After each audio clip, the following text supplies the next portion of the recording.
Mm-mm-mm-mm. Yo, yo, yo, yo.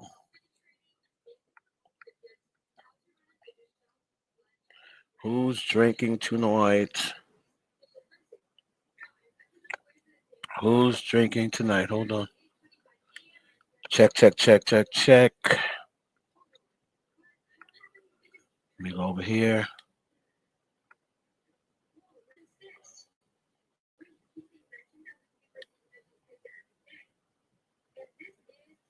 All right. Whew. Let me see. Let me see who's in the building. Yes, thank you, Bobby Ruffin. Thank you, Lissa. Reese. Yes, Katia. Thank you. Thank you very much. We're just gonna be blurting out. We're just gonna be blurting out people's business tonight. This is just a be in your business live.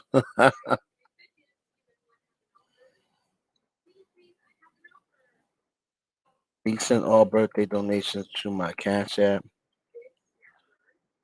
I got about another 51 minutes. If you have not sent your birthday donations to the boy, do it now.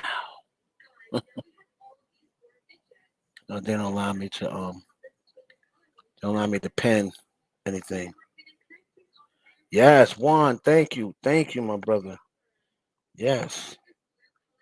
The OG is in the building. That's just the way it is, man. Most definitely. Um, let me see.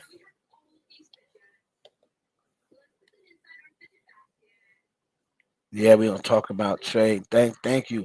The T No Marie show. No, thank you, T No Marie. I appreciate you.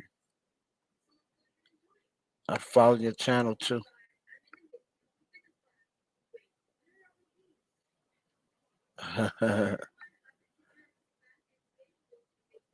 Drea, yes, Drea. Empress. Thank you, Empress. Um, if you have not joined the members only, do that. If you're not subscribed, please subscribe. Thank you, Marcel, for your continued support. You to let me know you see my videos, right? And let me know what you liked about the video, what you didn't like. And yo, heaven, when you're gonna make another this, that, and the other. I appreciate you may not think I may not say it all the time, but it's much appreciative to know that you watch my videos because you always let me know what you liked about it. That's how I know you ain't out there capping.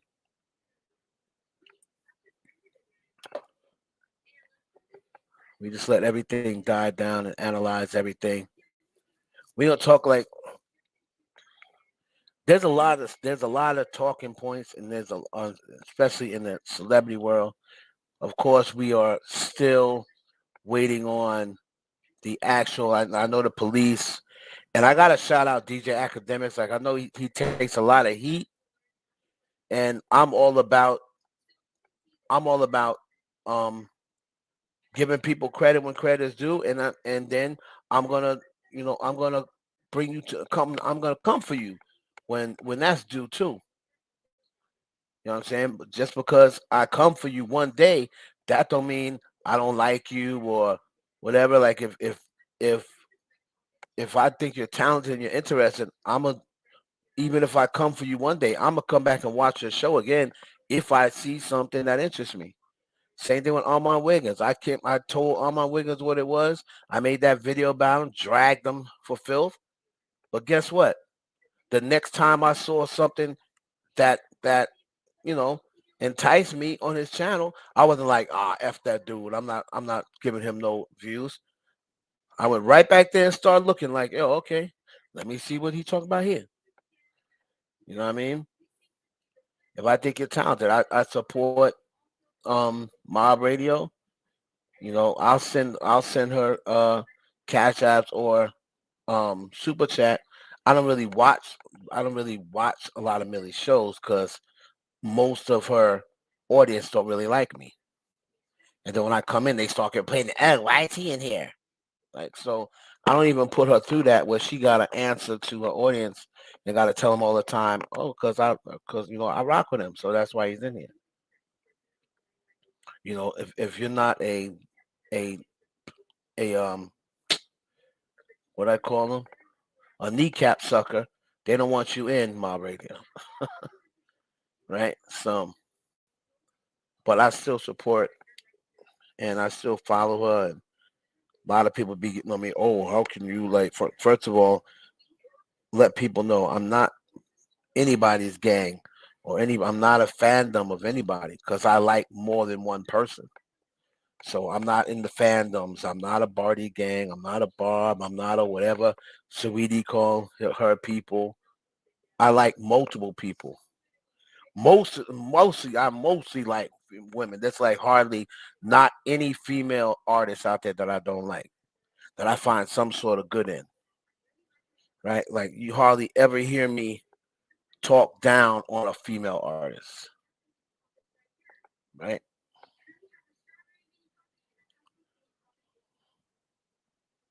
Um, they don't thank you, Danny. They don't like me because they think they have this narrative because they have few people that come over there that they may have heard me checking Nicki on a certain day, right? And they have a narrative that how dare he check Nicki? How dare she's uncheckable. So they go back and say they have this narrative that I don't like Nicki Minaj, when I'm probably one of the few people that does YouTubing that's ever been in the same room with Nicki Minaj. So how can I not like somebody that I've actually experienced time with them? Now I don't know her as a person. You can meet someone a few times and still not know them. I don't know her. I've never sat down and had a full conversation with her. But when I first started getting into this and when she was first getting ready to drop Pink Friday, due to my cousin, rest in peace, 109 Light, um, to my cousin, I was able to meet her early in the game. And sat in on some studio sessions when she was doing her last mixtape, getting ready to drop Pink Friday. Safari, shout out to Safari. Like he was in there, what I mean, met her, and I met her through my cousin. 'Cause my cousin knew her from around the way. Like if you listen to her song, I don't know whether it was when she did Warning or when she did Lex Coos Beamers in the Benz remix. She said, um, got my boy Light in the Monday Green Rover, my nigga Light. That was my cousin. She shout out my cousin in her record. Like my cousin was 109 Light from 109 and God Brewer. And she said, "Call my nigga Light, Monday Green Rover." So that's how I initially in the meeting her. But I just call it like I said. I just call it like I see it. I'm not gonna. I'm not gonna. The one thing I never do is not call it like I see it. I don't care who you're. Nobody is above criticism. Nobody's above criticism. So if I see something that and everybody makes a big deal, all of that stuff about me being anti-Cardi, all that started with the Cardi B shout out to my daughter. That's where it all started. And then Cardi B came in my live one time. That's where all this narrative about, oh, he's Barty gang, he don't like Nicki, that's where all that started. So they just started running with it. So then on the same side with the Barty gang shit, and we about to get into the shit. The whole thing with Barty gang on that side, they ran back and told Cardi B um that I'm a op because I follow Millie and Millie shits on Cardi, right? So that was probably part of the reason why she ends up unfollowing me because they went and was like, she didn't even notice. They was going to say, "Oh, don't trust Heaven Hollywood because he follows Black T Blog and Mob Radio, and you're in a lawsuit with Black T Blog or was going to be in one, and Mob Radio shits on you every day. So he's a op. I can't be an op if I'm neutral, right? I can't be an op if I'm neutral. I never once told anybody I was Barty Gang. Just because she shouted out my daughter, that don't mean I'm Barty Gang, right? So it is what it is. And ever since she unfollowed me, I still act the same way. I didn't get salty like, okay, now I'm going over to the Nicki side. Like, for what? I was never on anyone's side. I just call it like I see it and report facts and stats. That's it. Birthday donations. Yeah, they all do. Both of them do. Both of them listen to what their fans tell them. Both of them listen to what their fans tell them.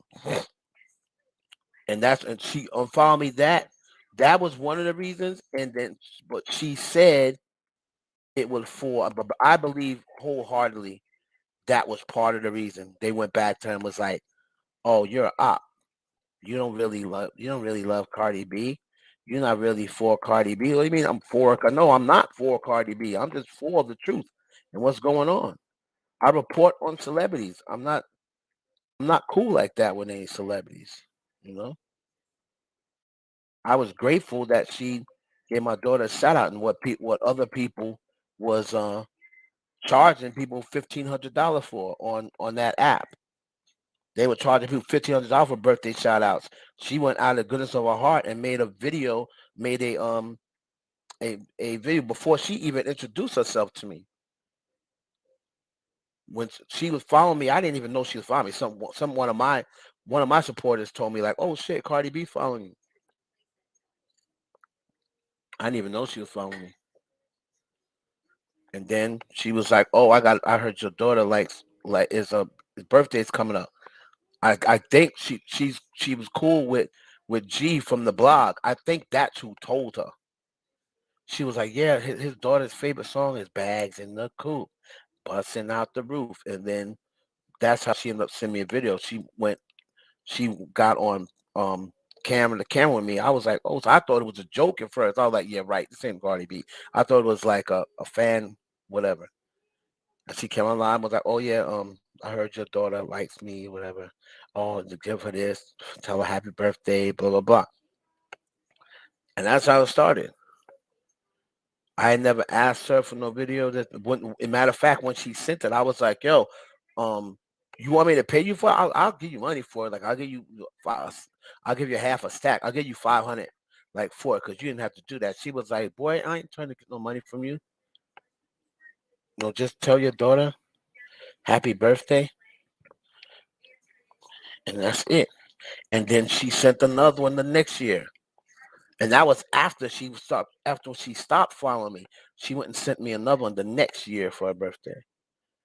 But still in all, yeah, she sent my daughter's birthday, but I knew Millie, like, I can't help who I know. And to me, that's a fake friend. Like if you cut people off or a fake acquaintance, if you cut people off or start treating people different because of who they like, and they don't like who you like, to me, you was never cool with them in the first place. I don't want nobody being cool with me because, like, just like how I started getting all these Barty gang members follow me once Cardi followed me. But then once they seen her unfollow me, then they started unfollowing me. You should have never been following me in the first place. You was never really into me like that. You should have never even been following me from the jump if you only follow me because you seen her follow me. I want niggas to follow me because they like what I'm talking about or they come to my page, you was coming to my page expecting it to be a Cardi page. That's not what this is. You feel me? That's not what this is. Thank you, Southside. You know what I mean? When Nicki get credit, I ain't never, came up here. Despite people's narratives, nobody can ever tell me, oh, all he does is disrespect Nicki. Okay, well, tell me a time. Tell me a time that I came on here. You can't, you can't compare me doing my videos and my live stream to when I'm on Twitter trolling Bobs, because I've been live many times and say I troll Bobs on Twitter because they're so easy to troll. Right? They're so easy to upset. So I'll be on Twitter and just say some dumb shit like, "Oh, Missy's the queen of rap," or "Tay Money's the queen of rap," because I know they're not even gonna take it as a joke. They're gonna get mad, upset, and start out because the Bobs are so easy to upset, and it's funny to me. It's funny to me that they're so that they're that sensitive when they got Jordan. Like you got Jordan on your team. You got the best player. You got the greatest player on your team. That's who you root for. But you still get upset like over people like Cardi. Like I mentioned Tay Money. I was like, yeah, Tay Money or Ice Nicki and rap. Yo, these girls they got so upset with me. I'm like, you don't understand when somebody's trolling you. Like so that's the only reason why I started with them. And they were the ones that that doxed me, started sending psychics at me, talking about, oh, I'm gonna die in 3 months and stuff. That's why I have an issue. I don't have an issue with Nicki Minaj. Not every I got an issue with certain things she does. I got issues with certain things Cardi does. I got issue with certain things Megan do. I got issue with certain things Sweetie does. I got an issue with certain things a lot of these artists do. And that's how I tell it. But I don't dislike anything. I don't know them like that. Right? I don't know them like that. Oh, he hates Nicki. Like, what? What I look like hating somebody I don't know. Right? So I don't like certain things that they do, and I call them on it. You know, I made a huge mistake, and before when Cardi was pregnant the second time, and I didn't know she was pregnant yet. I think this is another reason why she unfollowed me. I don't think I've ever told anybody, but I'm gonna tell you today. The reason why she unfollowed me is because I was like, I hope you ain't pregnant again. Right? But I didn't really know. I didn't know she was pregnant. I was just joking because I was thinking to myself, ain't no way this woman is gonna be pregnant again before this second album come out. I was like, oh, you telling she because we was in a DM conversation, and then she's saying that she got a surprise coming up in the BET Awards, whatever. And I was like, oh, I hope you ain't pregnant again, LOL. But I really didn't think she was pregnant. And then when I said that, she got offended because she first of all she thought I knew. She was like, "Who you been talking to?" And I was like, "What? Like, what are you talking about?" Because she really was pregnant, and nobody like knew. She was like, "Who you been talking to?" Like, you got to tell me. Like, from now on, we have a conversation. You got to tell me who you know, who you been talking to. I'm like, I ain't talking to nobody. Like, I was actually just joking. It just happened to guess right. And then she was like, "Oh, why would you say you hope I'm not pregnant?"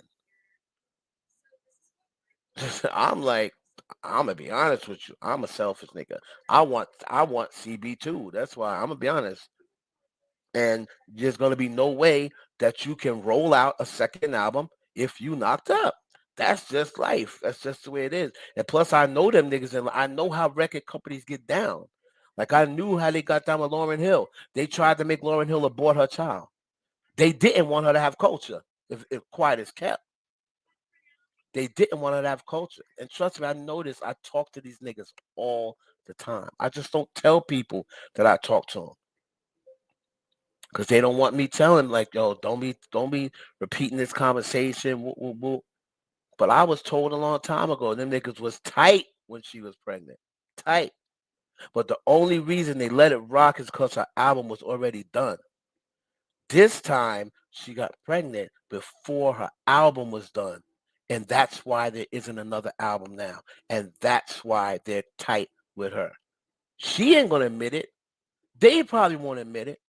But I know for a fact that's why she's having all these issues with them. Because they're mad that she had another kid before she could put that album out and take advantage of that momentum. That's the realty. That's the real reason why she's having issues with Atlantic. It's messed up because you shouldn't be your record company should not be running your personal life. But that's what they think they can do. That's the same thing happened with Nicki and Meek. That's why Nicki fired all her team during that time. They were basically telling her people was basically telling her, you need to still get Safari. I know y'all broke up, but you need to still have Safari in here for the looks, for the optics. And she was like, what? Like, I'm not in a relationship with him no more. I'm in a new relationship, but you want me to still keep Safari around so it looks like we're still in a relationship? Nah, she was gonna do it. They never want her to be in a relationship with me. Now, it turned out they were right. Meek ended up not being good for her career. Meek did nothing positive for Nicki's career at all. Nothing. She helped his career. He did nothing positive for Nicki's career. He got her in trouble with the white folks, with Miley Cyrus, because he was the one putting the battery in her back, feeding her pills at night. She was high on pills with the whole Miley is that good. She was not sober that night. And it ended up costing her for a few years. That's where the hate train started. Everybody talking all this other nonsense. Niggas don't even be knowing about the industry, bro. They don't be knowing how the industry get down. Just like Kanye said, sure. That's why I'm not. I don't take to what Kanye says. Like, oh, Kanye said that the Jews so. No shit. You know what I mean? No kidding. Y'all didn't know that? Like, everybody's so, oh, Kanye's trying to wake us up. We need to get behind him. He said the Jews run everything. Where have you been? If you needed Kanye West to tell you that the Jews run everything, where have you been for 400 years? Where have you been? If you needed Kanye West to tell you that, what have you been watching?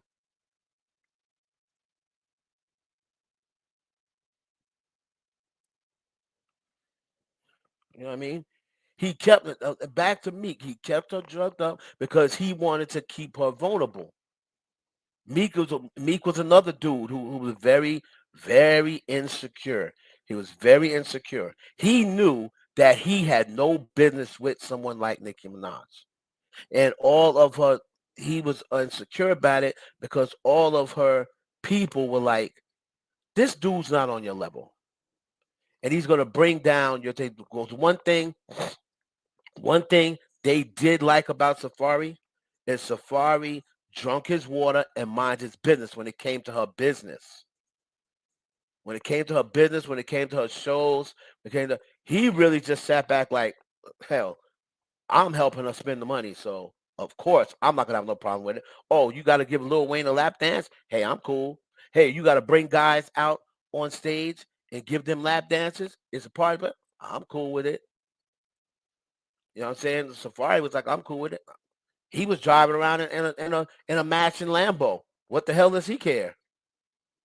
But then Meek stepped in, and then Meek was on some other stuff. Nah, ain't nobody getting to my girl. That's the last lap dance you gonna give. Only person gonna be touching that's me. These niggas that other nigga you had letting dudes kiss you all in the mouth and all that. Nah, it ain't going down like that with me. So he came in and messed up everything. Messed up her stage show. She couldn't bring dudes on to give lap dances no more. like in that era, Safari was willing to sit in the back and have people guessing, is that her breath man or is that her boyfriend? Like she had people believing that, oh yeah, he's just the breath man. And that's what they planned a long time ago. But when she first came out, before she even dropped Pink Friday, they had all that laid out. Safari, you are the breath man. You are the hype man. If they ask you about a relationship, you're the hype man. You know what I mean? And that's when she was unstoppable. That era is when she was unstoppable. Because like I said, he might be a jerk, but what he's doing now is he's never been in the limelight. So Safari don't really know how to act. He's not a front person. Like he's never been a front dude. Even in the group, when they were in the group together, Safari was like a background dancer. He was never like whenever it was time for him to rap, he got nervous because he got like not a speech impediment, but he gets nervous in crowds. So whenever it was time for him to rap, the other dudes was like, nah, nah, you ain't really fit. You ain't really fit in. So Safari, when he was with Nicki, was perfect because he played the background.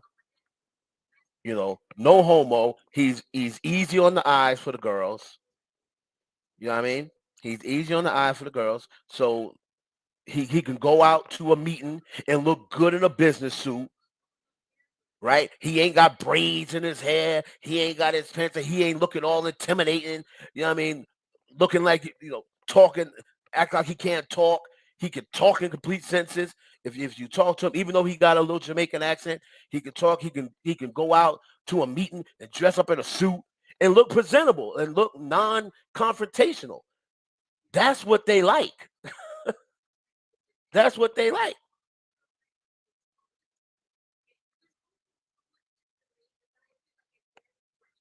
You know what I mean? Regardless of, he may not have been good for her personal wise, but business wise, he's been the best fit. He's been the best fit. He's been the best fit, business wise. That's the reason why. Thank you, Cleveland. That's the reason why. Since he's been gone, it had nothing to do with him being her ghostwriter. It had nothing to do with him writing bars. You know, when people were saying, "Oh, she ain't been the same since she lost Safari," that's because the she had it was running like a machine. You know what I'm saying? It was running like a well-oiled machine. It's kind of like Mike Tyson. Like when Mike Tyson had them white boys, he was like a well-oiled machine. He was unbeatable. Unbeatable when he had them white boys. When he fired them white boys and brought in Robin Gibbons and Don King, yeah, he was still beating niggas up, but he wasn't unbeatable anymore. Like that well-oiled machine, it wasn't running like it was when he had them white boys. Because them white boys was about their business. And they kept him on his square. But as soon as Mike Tyson fired them white boys and started bringing in the homies, started bringing in dudes from his area and his cousins, they're going to be a bunch of yes men. That's when Buster Douglas knocked him out. Now, Mike was still intimidated. He was, you know what I mean? But them white boys had him coming in there, no socks, black shorts, no shirt, black boots, no music. We don't need no shenanigans. Go in there and try to knock this dude head off. And when Mike Tyson came out of there, after these dudes come out with all their music and they dancing and they shenanigans, and then Mike Tyson come down the ring, ain't no music. He just coming through there with a mean look on his face, black trunks, no shirt, like a warrior, black boots, no socks. And then they see him coming down the ring, and they like, oh shit, what I done got myself into. And he just dead looking at them, as he walk into the ring, won't take his eye off him. They already beat. They was halfway beat before the bell even rung. When the bell rung, these dudes were looking for a place to fall. Like, yo, this little nigga ain't hitting me. That's how Mike Tyson won most of his fights. Dudes was scared. Dudes was more scared of him than oh, he was just, yeah, he was knocking dudes out, but they was scared to throw punches. Most of them was running for their life. Like, nah, this little dude can't hit me. He hit me, that dude might break my neck. So then when he didn't have that well-oiled machine going, yo, the birthday donation, y'all send your boys some birthday donations. Is Reese, you can put up there. It is my birthday donations is, I'm gonna put up here. Is the Cash App is at Heaven Hollywood. So that was the whole thing with Nicki and Safari. That was the whole thing with Nicki and Safari. It was a well-oiled machine as far as her business go. Personal, hey, she had her issues with him personal. I get it. I get it. That ain't got nothing to do with me, right? I don't know nothing about their personal life. But all I know is when she brought Meek in, the uppers didn't like it. And look at Meek's career. After Meek lost Nicki Minaj, where did his career go? So like I said, he was really no help to her career. That was the time when she was on pills the most.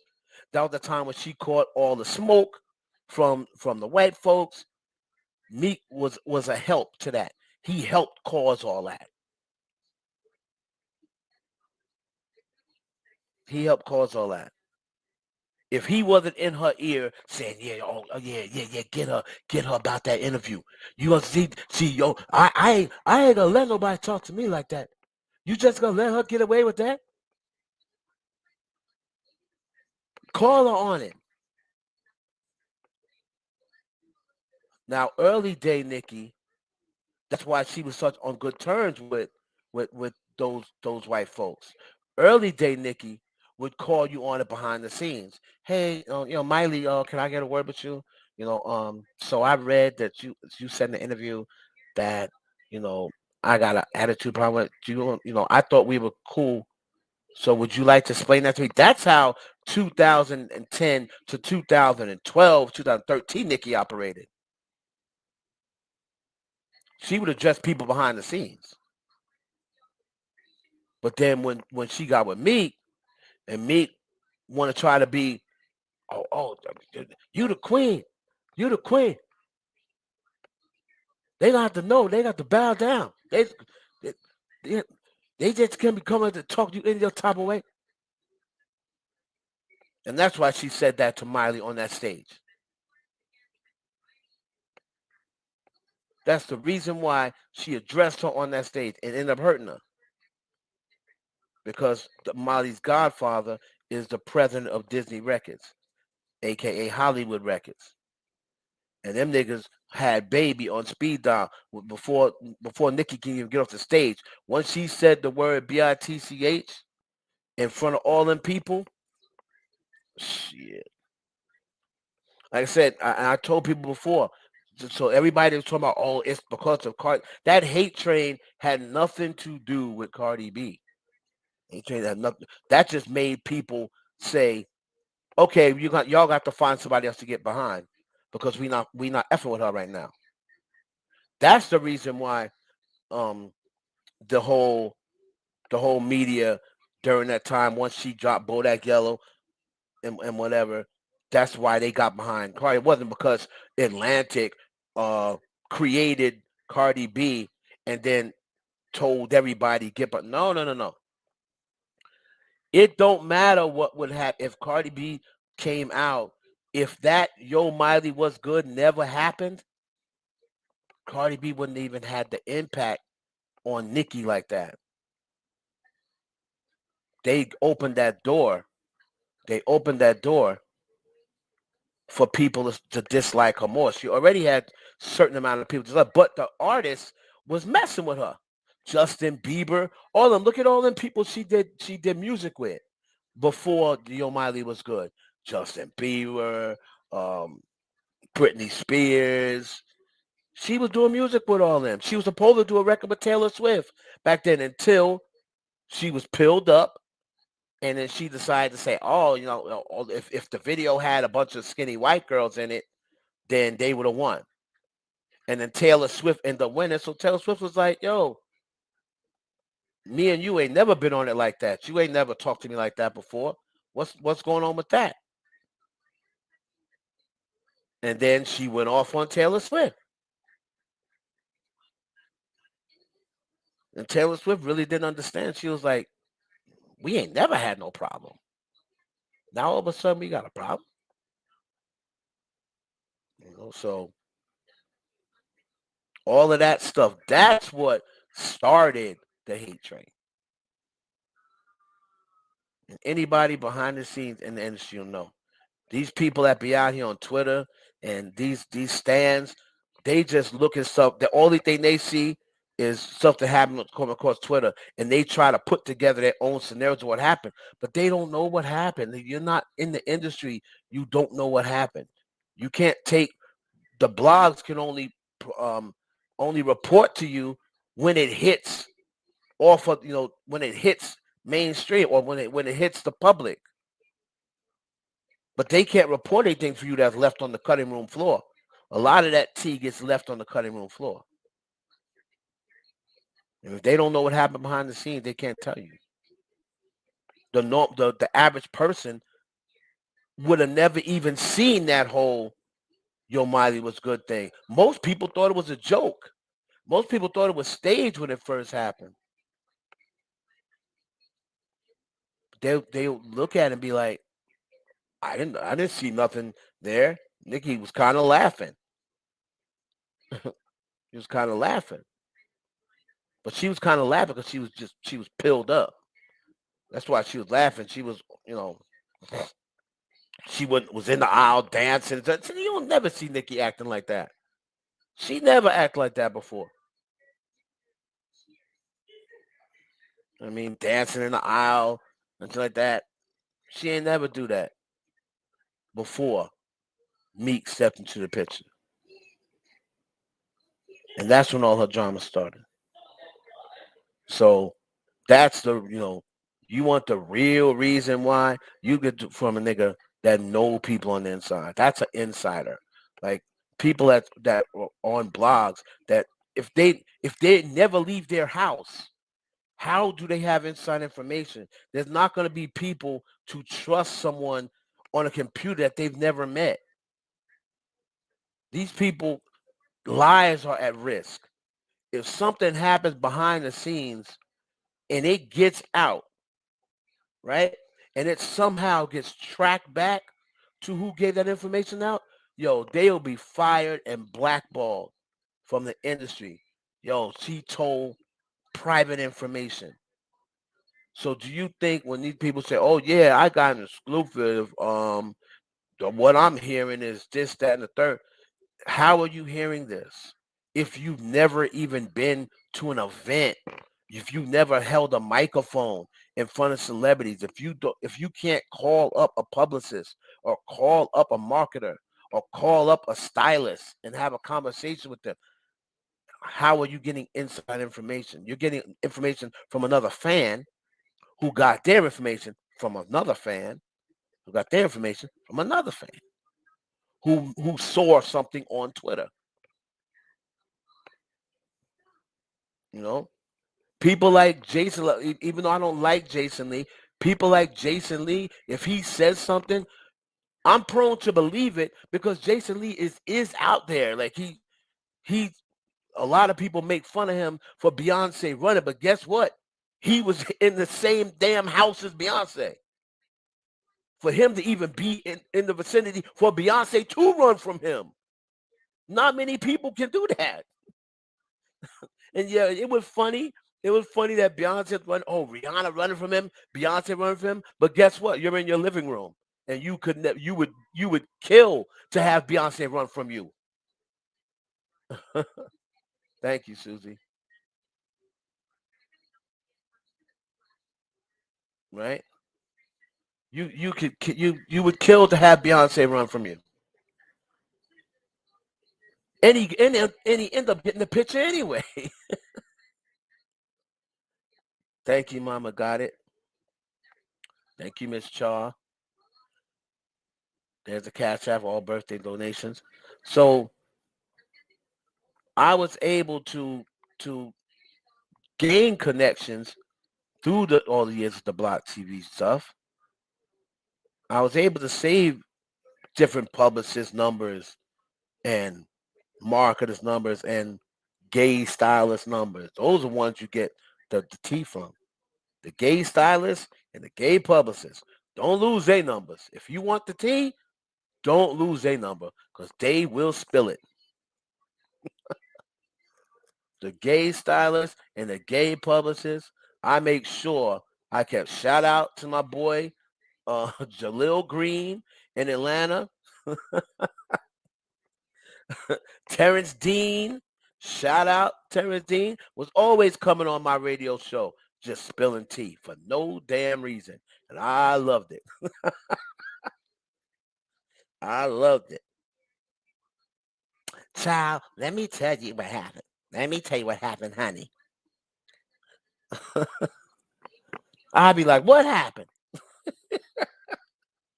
I'd be right there listening. The makeup artist. Yep. The makeup artist. So that's the whole thing with that. I'm not, what's up, Cali Torres? The birthday donations, Cash App right there, Heaven Hollywood.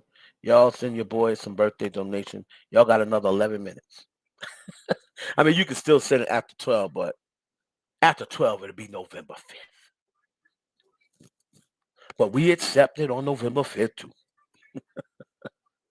So that's the whole thing. I've never told nobody before, but somebody did ask me earlier, oh, why don't follow, blah, blah, blah. And I'm not team nobody. I'm team IE Network. If y'all notice, I've got stories about a lot of people. I do different videos. I do freaking T Latino. I mean, come on. What other American blogger, American YouTuber do you see out here spilling Latino tea? Like nobody Americans doing that, so I try to be versatile with it and try to be diverse with the content. But that's the whole thing about the hate train and this, that, and the third. And that's the whole thing about why Atlantic and I'll say allegedly because they probably won't admit it, but that is why, in my opinion, from what I've been told, that is why they are upset and why she keeps saying, oh, the people at the label doing this, the people label, when she wasn't talking about them like that before.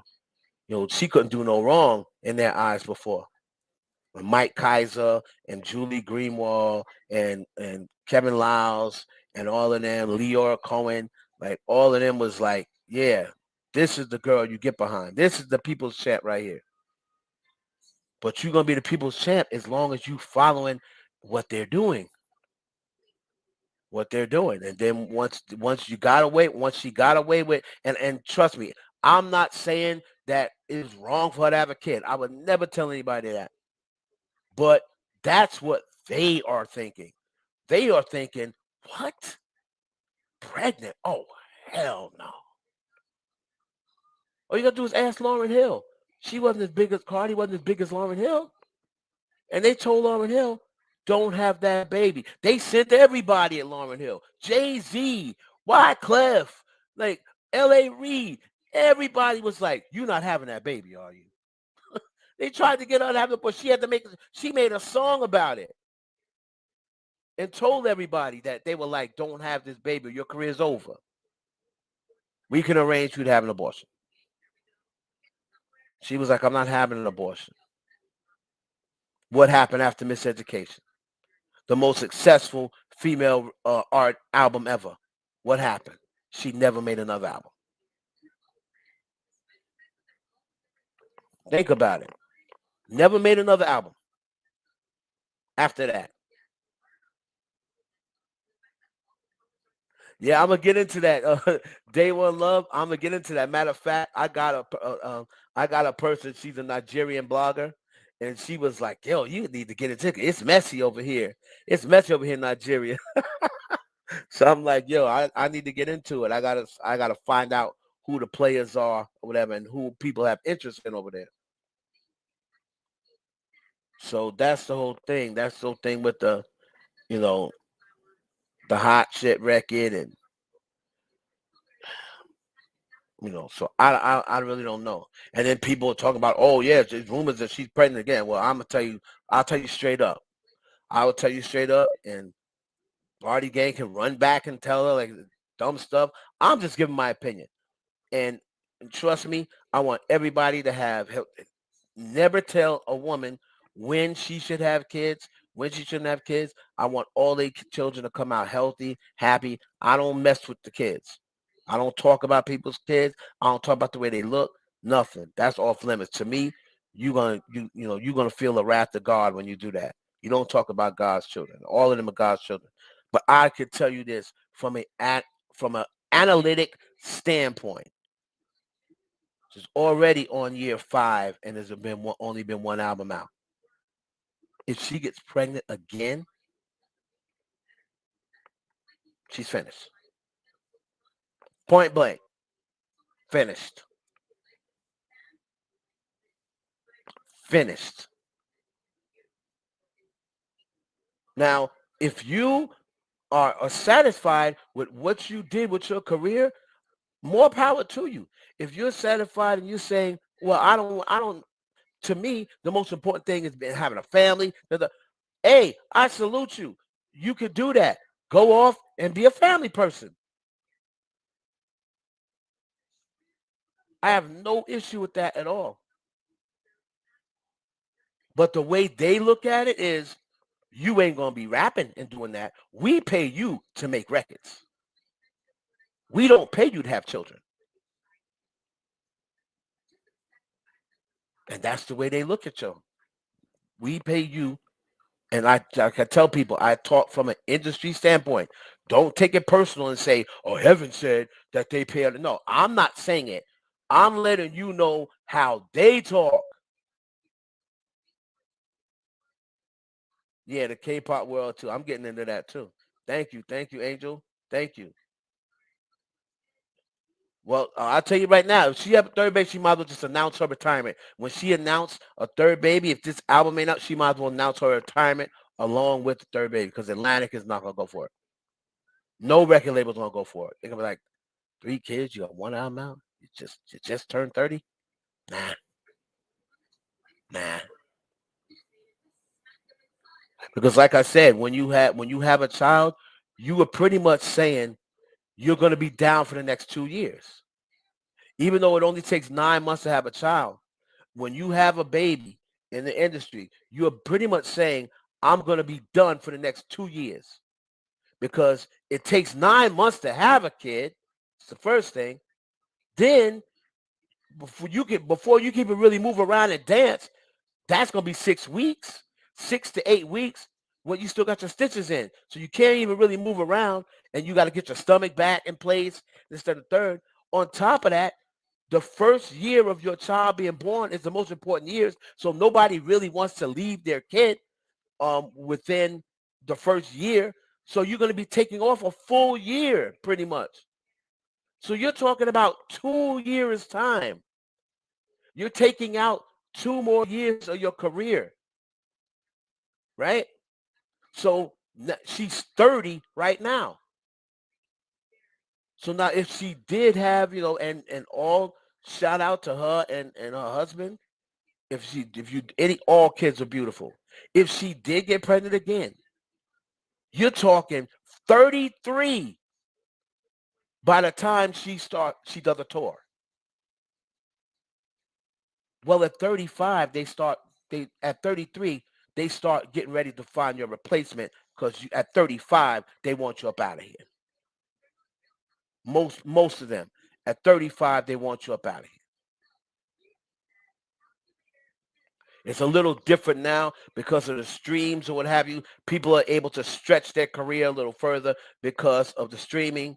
and the fan base or whatever. But for the most part, 35 in their eyes is when you stop becoming influential, because the game of music, and especially hip hop, is a young man's game. It's a young man's game. Most of the kids that's buying records is like 12 to 21. That is the, if you look at the ratio, that is, the two little 12-year-olds that's sitting at home with Apple Pay, with their parents' Apple Pay, and just buying up records, and to the end of the month, their parents say, "What the hell? I got a $900 bill. Do you know anything about this?"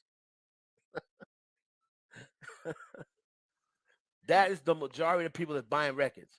So if they're buying records 12, if they're 12 to 21, if that is the age range that they're listening to, streaming, and buying the most music, what the heck do they want to listen to somebody 35 for?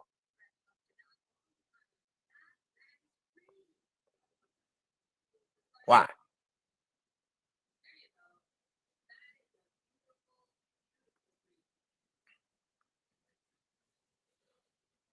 So yeah, first of the year bonding with the child. You want to bond with your child. You're not gonna have a child and then say, "Okay, I'm going on tour," and hand it to a nanny. Unless you're Kim. But you're not gonna want to go on tour and leave your kid, your newborn. So that is why I said, and to me, that was a fair assessment. I was just making an analogy. Once I found out she was pregnant, hey, I hope you have a healthy, happy baby. But it's easy for me to say that. I'm not paying her, her contract money, whatever her contract was. Remember, Atlantic also just re-upped her contract once she got over that lawsuit. See, a lot of people don't know that. That's why when people's like, "Oh, she's having money problems," I'm like, "No, she ain't. She ain't having nowhere near no money problems. She just got another fat check from Mike Kaiser and them when they re-upped her money after that lawsuit. So when the lawsuit came out, that $37 million that was in escrow, when and she won 61% of that. She didn't get the whole 37 mil. But that was everything from Bodak Yellow, from Invasion of Privacy. Because remember, for the first couple of years, she wasn't even spending Invasion of Privacy money. She was really just spending money from her brand deals and her shows that her live and stuff like that. She wasn't even really spending Invasion of Privacy money because that money was tied up for like almost the first 2 years. So the once the lawsuit happened and she won the 37 million, she had to give 39% of it to a previous manager, right? There's that previous manager messing with you. Same thing happened with Megan. Y'all get into the game. It's best to get through your contract before you start changing managers because they gonna come back. They're gonna come back for it. It's best just to get them out of the way and give them a bag early so they don't come back for more later. Because if they got to come back for it, they coming back for an astronomical amount. This dude got about between 12 and 16 million dollars that he probably didn't deserve because he only did a couple of songs on the first album. You know what I mean? So he only produced a couple of songs on the first album. All of the big songs, she pretty much did that with Atlantic and with her new management team. But when you got a manager and you're signed to somebody before you blow up, oh, thank you, Reese. Thank you, Aquarius. Thank you, thank you, thank you, thank you. So what's up, Lisa the Great? Thank you, Bridget. So that's the whole thing with her. She got the money, that's fine, but and she got her brand deals, and she got a lot of deals in Hollywood waiting. when the rapping, when her rapping contract is up or what have you, she got deals because of J Lo and Vin Diesel. She made a lot of connections, especially with the Latina uh, community and Latina actors and actresses in Hollywood. Pretty much J Lo and Vin Diesel introduced her to the have and have nots in Hollywood. And then as far as media circuit, whatever, that's why she says, "Oh, I talk to Chris Jenner almost every day." That's the reason why she talked to Chris Jenner, more like on a social media type thing. Because at one time she wanted Chris Jenner to be her manager. So that's another thing y'all ain't gonna get nowhere else. She wanted Chris Jenner to be her manager. Because Jenner was like, Chris Jenner knows her limitations. She knows that, like everybody that says, "Oh, Chris Jenner, she's the one that's running the show." No, she's not running the show. She's a manager. Kim is running the show. Kim is the cash cow. Kim is the head of the snake. You cut Kim's head off, and you cut all their financial lines out. It don't matter if Chris Jenner's still there. Kim is the one that generated the millions, that made the rest of them millionaires, not Chris. Thank you, day one. That's what people understand. Not Chris. Oh, Chris Jenner. She knows. No, no, no, no, no. If like I said before, shout out to Chris Jenner. But if Chris Jenner knew what she was doing, Yachty, O'Shade clearing up the lyrics about Drake on Shade Room. All right, let me see. Let me go see. Um, if Chris Jenner was all that, so to speak, why hasn't any venture outside of Kim Kardashian and them girls worked? She's had other ventures. How come they haven't worked? If she's so smart and if she is such, oh, Chris Jenner is this, oh, the devil works hard, but Chris Jenner works harder, and she got this on their payroll, and she got that person on their payroll, then why hasn't any other thing outside of the Kardashians worked for Chris Jenner? If she is such the mind behind everything.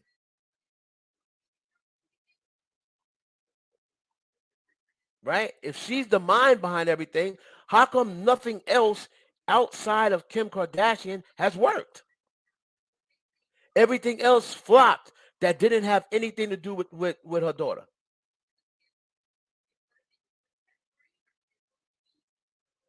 All right.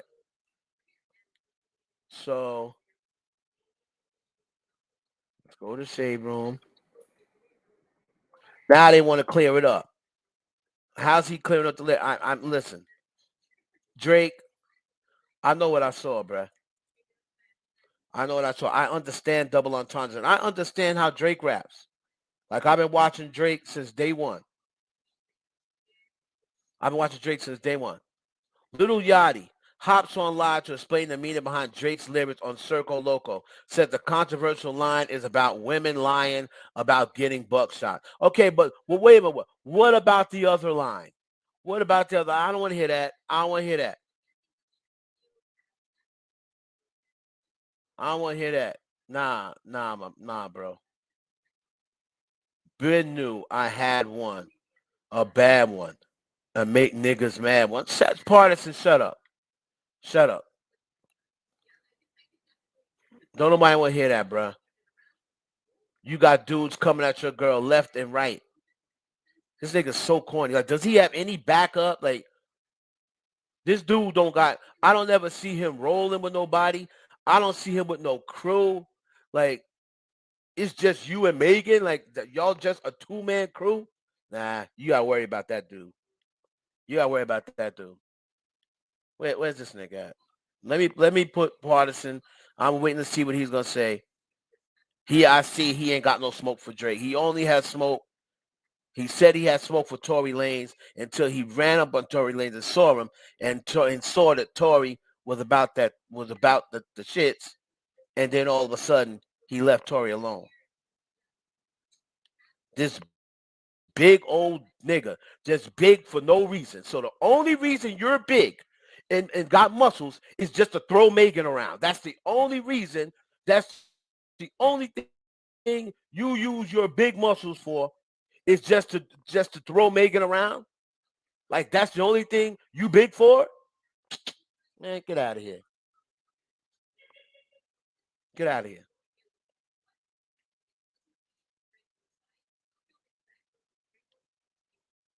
Oh, I know I've been had a bad one. Oh, so you just gonna say, oh, I got a bad one, and they just jealous that they don't have her.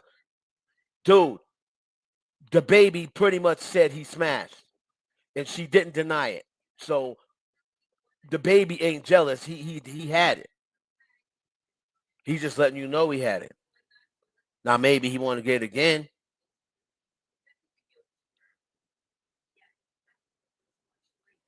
Right. He act like he had smoke for the baby, but then Tory Lanez came out and said, nigga, I seen you at such and such, and you did nothing. So I don't even care about what you talk about. He not about that action. He think because he big and they see him tossing Megan around like a rag doll. Oh man, that nigga strong because Megan, that's a big girl. She ain't small. So this dude must be strong if he could throw Megan around like that.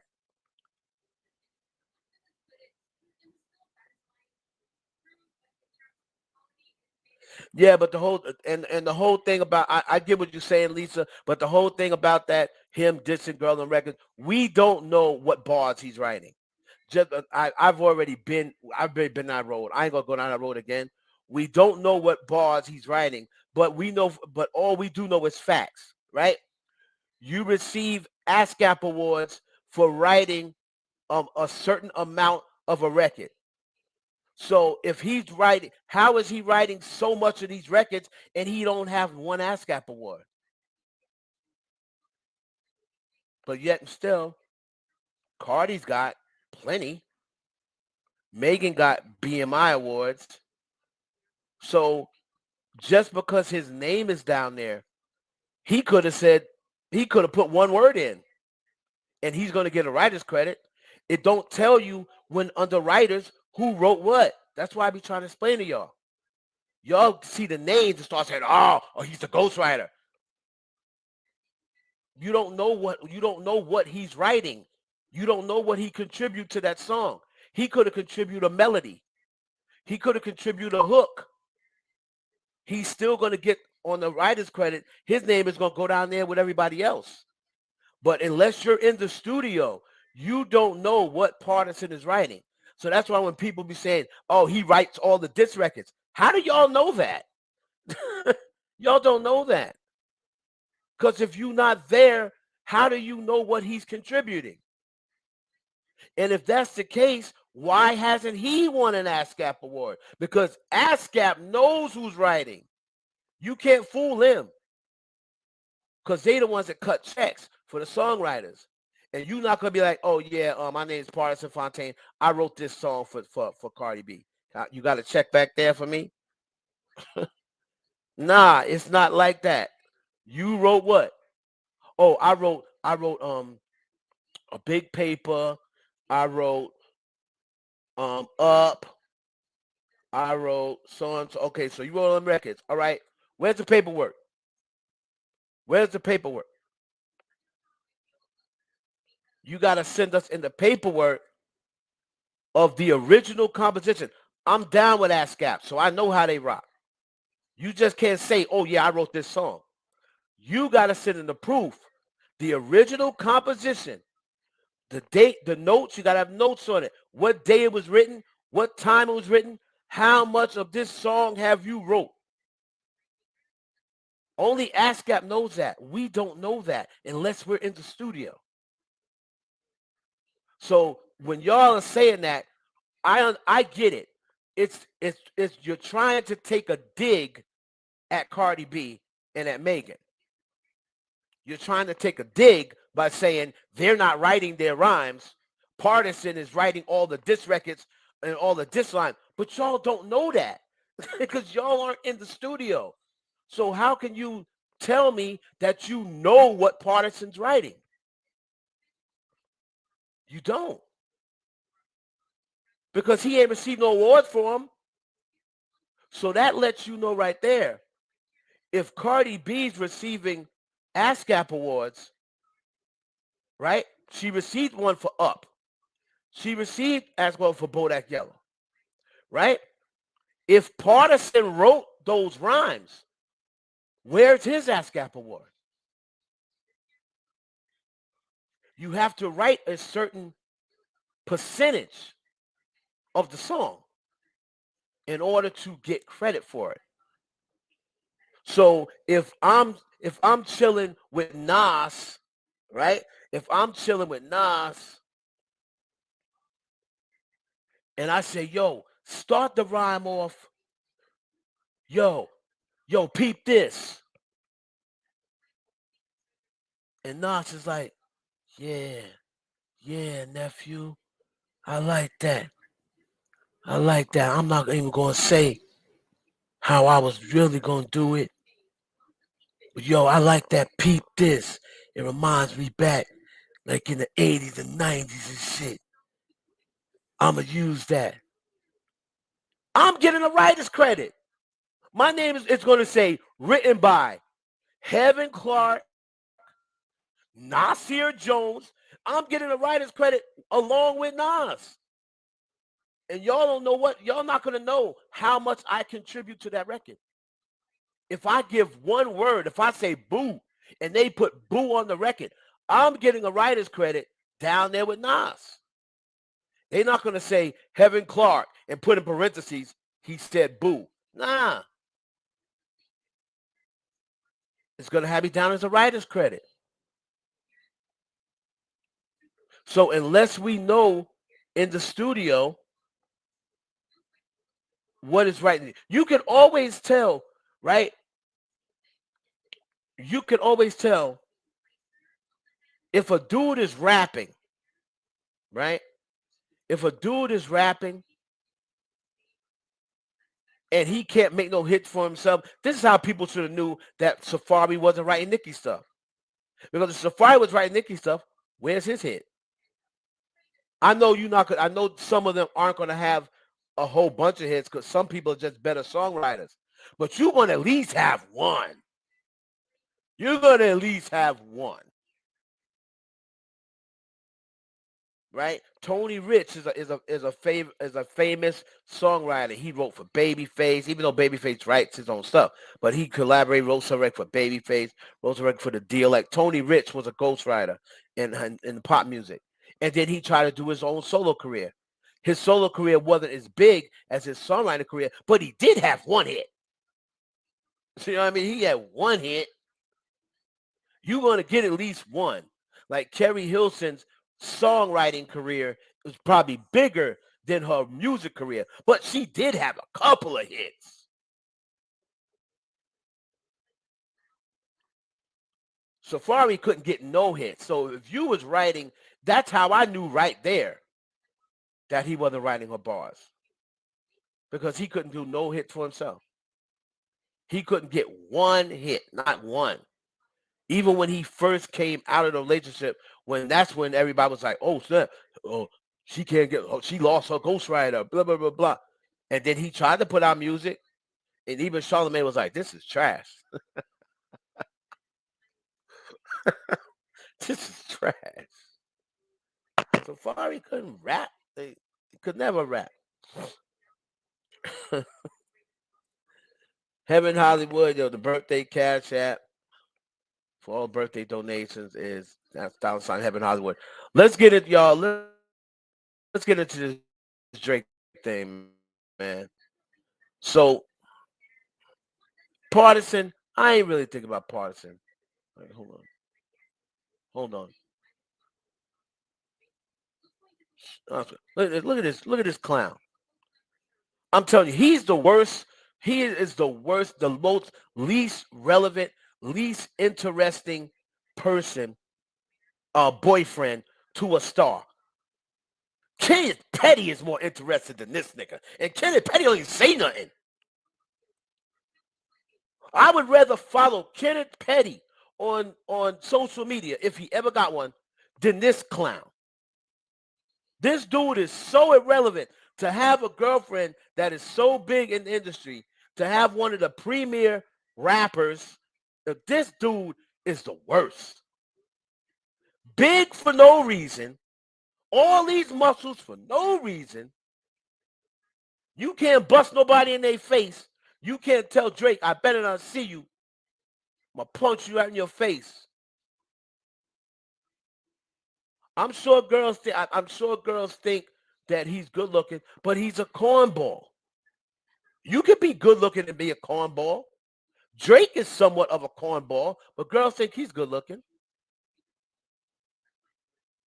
But Drake always got this Canadian cornballish to him that Canadian urban men carry. Sorry to all my Canadian black men out there or Canadian mixed men, but there's a certain corniness about Canadian black dudes that they carry. It's not bad. Like Tristan Thompson carries it too. Not like saying Tristan Thompson is a bad looking dude. Or not saying that Tristan Thompson, not attractive. He obviously get women. Um, but Tristan Thompson has a certain corniness about him that you can tell he's a Canadian black guy.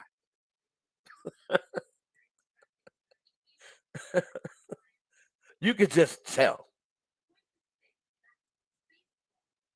Drake is a cornball, but Drake is cool. You know what I mean? He's not fully, even though he's Canadian, like Drake kind of grew up in like Memphis in the summers, and like that's the reason why he can flick his accents in and out. Like if you listen to Drake talk, you can't really tell Drake's from Canada until he starts throwing on his Canadian slang. Because Drake can have a conversation with you and not use any Canadian slang, and you wouldn't even if you didn't know that he was Drake, and you like, oh man, where you from? And he can say, oh yeah, I'm from New York, or I'm from Rhode Island, or I'm from Long Island. You would really think he's from there because Drake don't. Oh, he knows how to go in and out with his Canadian accent and his Canadian slang, right? You hear Tristan Thompson talk, you know he's from Canada, or he also talks to like a Jamaican. Like Tristan Thompson's parents, I think, were born in Jamaica, but you could hear him talk, and before long, you can hear the corniness come out of his mouth. Partisan Fontaine, yes, he's a big dude, big muscles. You got to be a strong dude to toss Megan around like she's French cheesecloth. Like he tossing Megan around, she a rag doll. He ain't struggling. He throwing her all up in the air like, damn, that's a strong dude. But he still comes off his coin. Like he ain't got no crew. Where's your crew? Like, where's your crew, my guy? You be out in the club, it be you and a bunch of girls. And where's all your guy friends? You ain't got no backup. If somebody come press you, what you gonna do?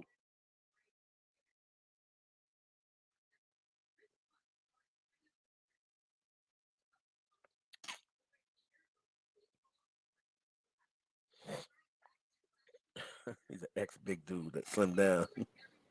Ah, so Partisan Fontaine is a former fat boy, and he just slimmed down because yeah, he's got brute strength, but I don't see like defined. You know what I mean? I don't know. Do we got? I don't look at the dude with his shirt off. I don't know whether he got six packs or whatever, or does he just got that brute strength? He's just a big bouncer body. You know how them bouncers be big, but most of them ain't got muscles.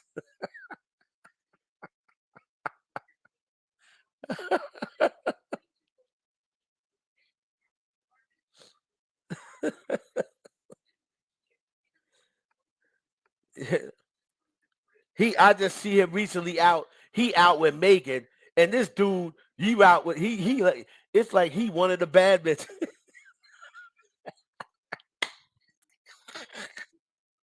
And yes, I'm hating on Partisan. Yes, I don't like him. Sorry, I'm hating on Partisan. That's right. He shouldn't be with Megan Thee Stallion. She should be with me.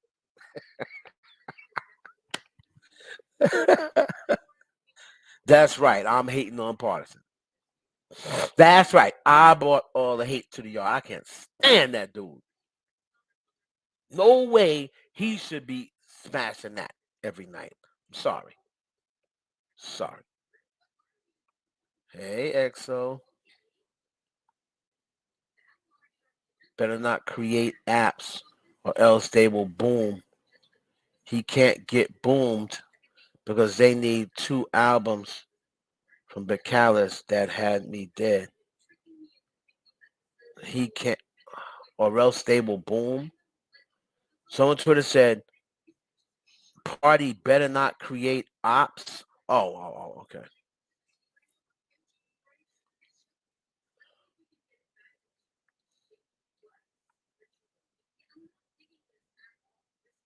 I can't stand that dude.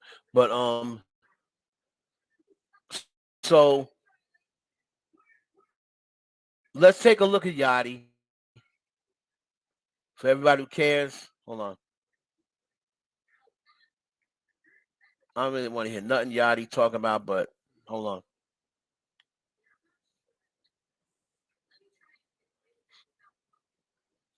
We'll get to Kyrie too. So hold on a minute. So let's listen to for everybody who wants to support your boy and who wants to send birthday donations. There is a cash app on the screen. I appreciate y'all. So hold on.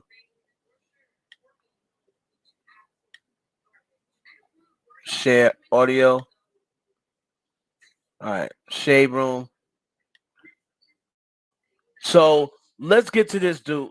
Oh, so Nike announced Friday that it has suspended its relationship with Nets guard Kyrie Irving and will no longer launch his new sneaker, the Kyrie 8. Oh well. Oh well. Oh well. You don't believe Fat Meat Greasy? Oh well.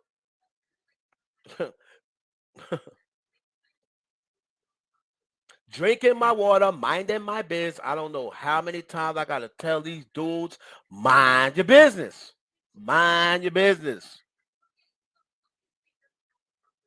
If you believe that, keep it to yourself. You can say you can believe it. I believe we was the first black men. I believe that too. I believe that too. I believe we're the real Jews. I believe we were the first black men on earth. I believe that too. But guess what I'm not going to do? I'm not going to go out there and start insulting the other cultures. I will believe that counting my $37 million at home.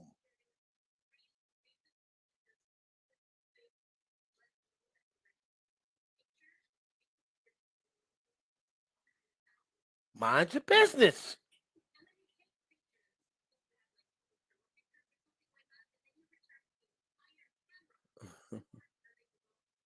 Mind your business, my G.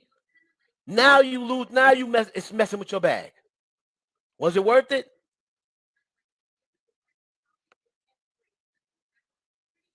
According to ESPN, Nike has suspended its relationship with Brooklyn Nets baller Kyrie Irving and will no longer launch his sneaker to Kyrie 8. In a statement, the company said, "At Nike, we believe there is no place for hate speech, and we condemn any form of anti-Semitism. We are deeply anti-Semitism. We are deeply saddened and disappointed by the situation and its impact on everyone." Now you messing with your bag. Why? Why?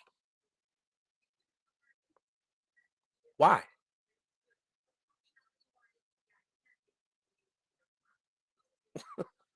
I don't get it.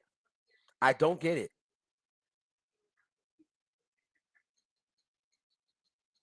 I'll be honest with you, man.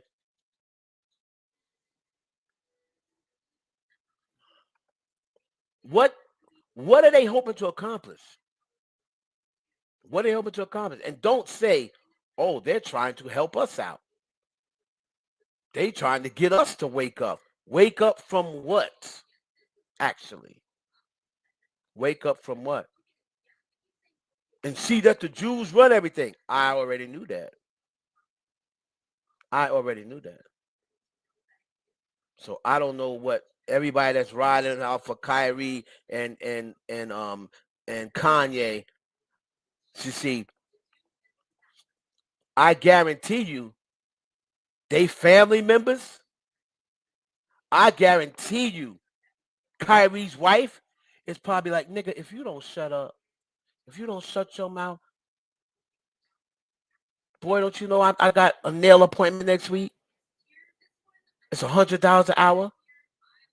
If you don't shut your mouth up and you're going to be missing 5 games, I guarantee you, Kyrie Irving's family is like, nigga, shut up. I bet you they are saying, we stand by Kyrie. It's easy for y'all to say that. Y'all ain't losing no money. I'll stand behind Kyrie. It's easy for you to say that. Y'all ain't losing no money.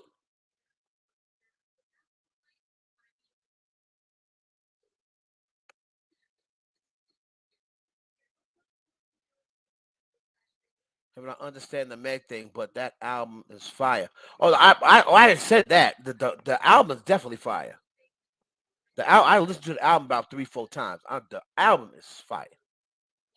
Drake and 21 Savage, and I didn't even expect that to be fire because, like I said, I am about as far from a 21 Savage fan as you're gonna get. I don't like 21 Savage. I think he is the male Bia. He is the man Bia of rap. They are the two boringest artists out. They rap boring. Their ad libs are trash. I can't watch it. I'll fall asleep watching both of them. I saw Bia at the Savage Fenty show. She wasn't on that stage 5 minutes, nigga. I was asleep by 2 minutes and 30 seconds. She's not interesting. She don't have like a look like, or at least we could be like, oh, well, at least she's like bad. Like her body isn't all that.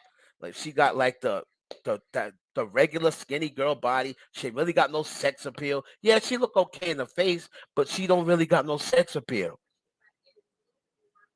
She too worried about upsetting her boyfriend and him probably punching her in the nose when she get home because she was too sexy. So that's why I think of 21 Savage on the except the male version. It's like, yo, this nigga's mad boring. Not to say that his bars are trash. He says some slick stuff, just like Bia. Like Bia's bars aren't trash, but she makes them trash by the way she acts. She don't put no energy into her records. That's why, to me, she was the worst one on Freaky Girl. I'm like, how you gotta put this song is called Super Freaky Girl. You know what has to be on this song? Super Freaky Girls. And she ain't super freaky. She wouldn't even play Marry Sex Kill. Like, damn, you ain't freaky at all. You can't be on Super Freaky Girl and you ain't super freaky. Should have put nasty ass Cupcake on there. That's who should have been on the record. Her nasty ass. She would have turned that bitch out. Cupcake would have said some shit. For real. Cupcake would have said some shit. He need Cupcake on that bitch. That's who I thought was going to be on there. She would have turned it out. She would have turned it out. But so I was shocked that the album was so good. They really messed together, but that just, to me, that's more of a compliment to Drake than it is 21 Savage. I'm not trying to take nothing away from these other rappers, 21 Savage, Future, or whatever, but all of those records are working for one common denominator. If you notice, what who has Drake combined with that he didn't get a number one or something close to it? He gave a Dirk a number 2. Right? He all his records with Future does well. Number 1s. He gives Frenchie his highest place records. The only one they didn't give Frenchie is that song, that African song of Frenchie got. I'll give Frenchie credit on that. That was pretty much on his own. But he makes everybody just sound better on a record. So to me, that's more complimentary of Drake than it is 21 Savage. Because if you had to replace Drake with J. Cole, and as good as J. Cole is, J. Cole can't balance out, and J. Cole can't be a chameleon to the styles. Drake is a chameleon rapper. Like, he, to me, is the biggest chameleon rapper in the game. Because he can chameleonize to, I don't know if that's a word, but I'm acting like T.I. Chameleonize.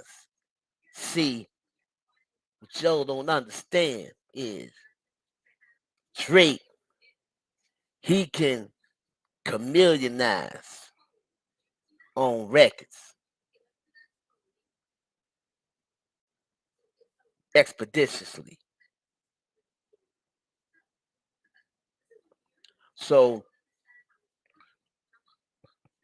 he said it in 5 a.m. in Toronto.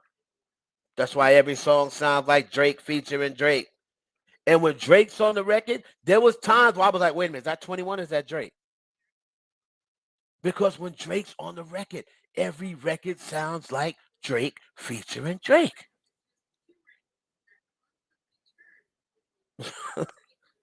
He a bad boy now. Just because I'm on his ass about this Megan stuff, he a bad boy now. Don't get it twisted. Don't get it twisted. He a bad boy.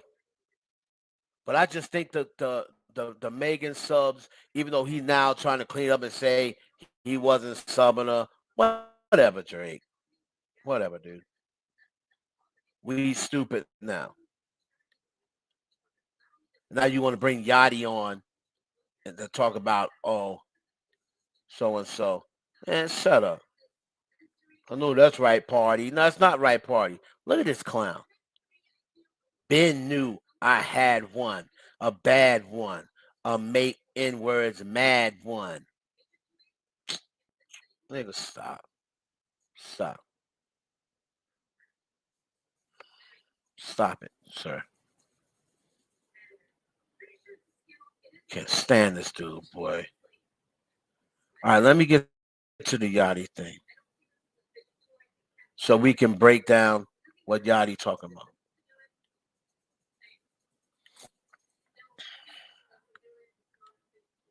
Because everybody said, oh, he cleared it up. All right. He cleared it up? Let's see. Let's see what he said.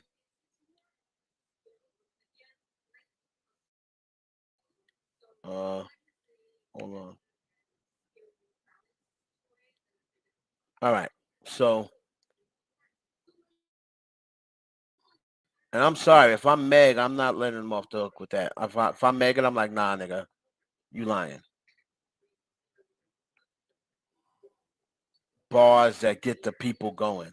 Man, get out of here. Here go Yachty. His washed self.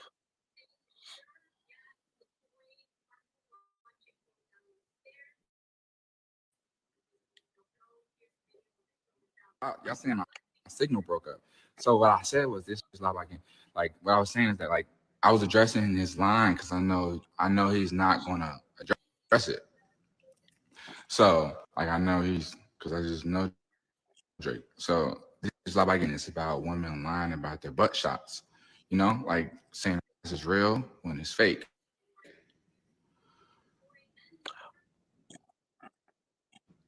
I feel like I said it twice, but First of all, we don't believe you. You need more people. No. We already broke this down earlier. Young Yachty or whatever your name is, Little Yachty. We broke this down earlier. If he had just stopped with that one line, right? if he had a stop, that line is not what made it about Megan, right? That is not what made it about Megan, right? If he had a stop there, hold on, okay, lyrics, Circo Loco, right? Okay. See, young, young Yachty, little Yachty, whatever, think that we are stupid here over at the Heaven Hollywood Experience.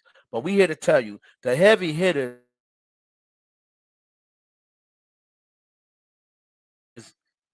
we the smartest niggas on the web. We the most intelligent. You may fool some of the people some of the time, but you can't fool us. All right? We get it. We understand, right? We understand about the butt shot line,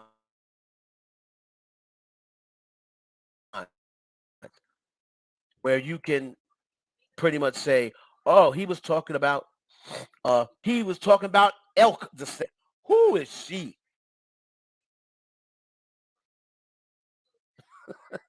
Ain't nobody checking for elk the stallion. Was this Funky Fresh for 1988? You suckers! Nobody checks for Elkie the Stallion no more. Talk about, oh, he was talking about Elkie the Stallion. What? Nah, been relevant. Like 2007. All right.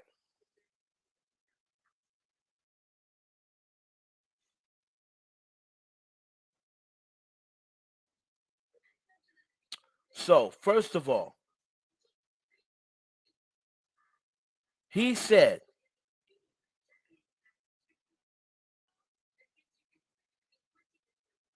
hold on.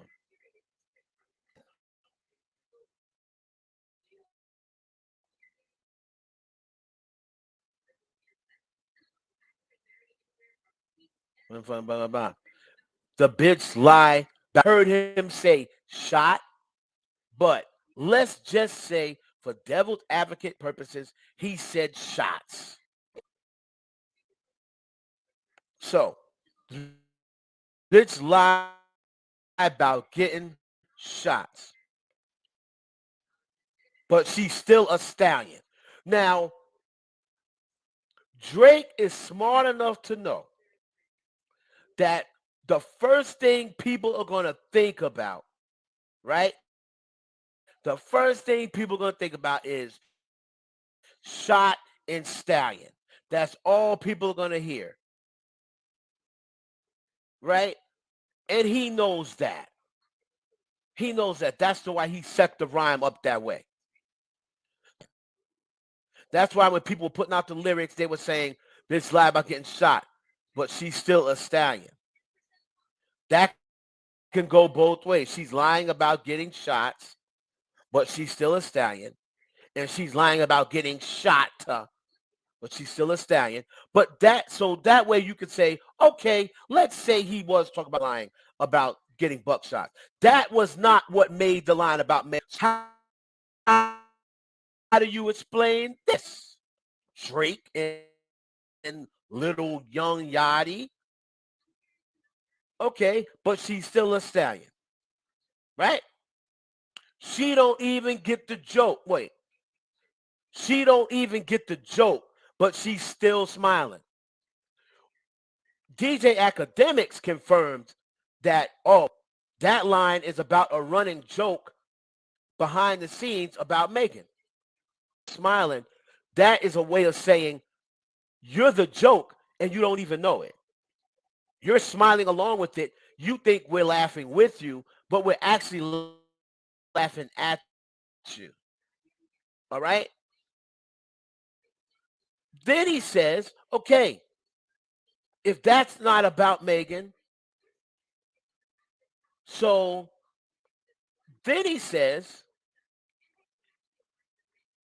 let's say that's not about Megan. Shorty says she graduated. She ain't learned enough. Play your album, track one. Okay, I heard enough. Now, Shorty said she graduated. What other female rapper said they graduated other than Megan? Sweetie don't have an album out. Nigga, you're talking about Megan. I'm not dumb, Drake. Or little Yachty, young Yachty, whatever the hell your name is. We're not stupid. Mine is about Megan. Why shouldn't I assume that the other one was about Megan?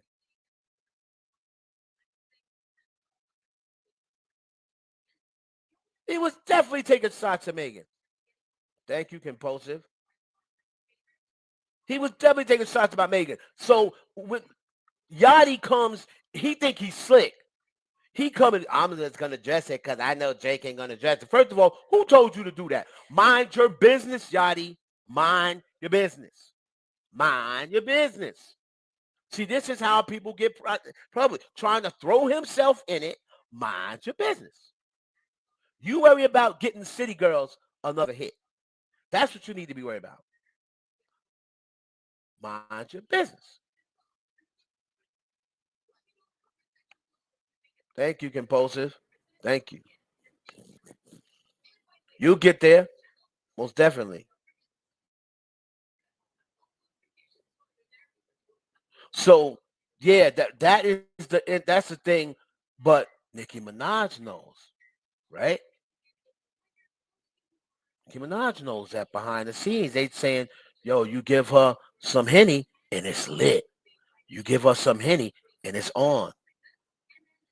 Trey Songz said, Wiz Khalifa said, so and so said, if you give her half a cup of henny, you can hit. So that is whether that's true or not, I don't know. Cause I ain't hit and I have henny. If that was the case, if I would have known that, I would have been sent Megan some henny. If you telling me half a cup of henny and it's on, hell, I got plenty henny. Let a nigga hit then. If it's that easy. Academics, everyone in the industry hit, ma. Did you hit, nigga? No. Oh, okay. Then don't say everybody. Cause I know I ain't hit. So when they be saying, I hate when they be like, oh, everybody on hit that. Did you hit it? Well, no, but no, then ain't everybody ain't hit. I ain't hit.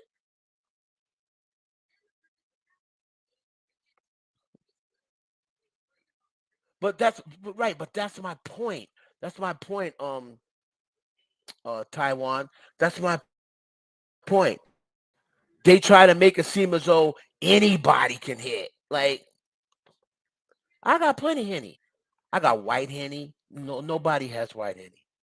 I got white henny. I got dark henny. I got Remy. If you don't got henny, you know how they say about niggas. We only drink henny. And if we don't have henny, I got Remy as a backup, nigga. I got Remy too, just in case I run out of henny. I got Remy to back it up. So everybody ain't hit because academics ain't.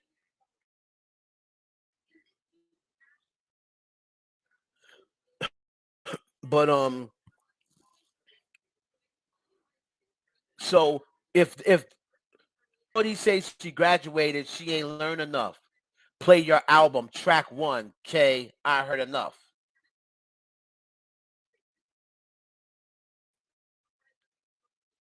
Right now, what? Hold on.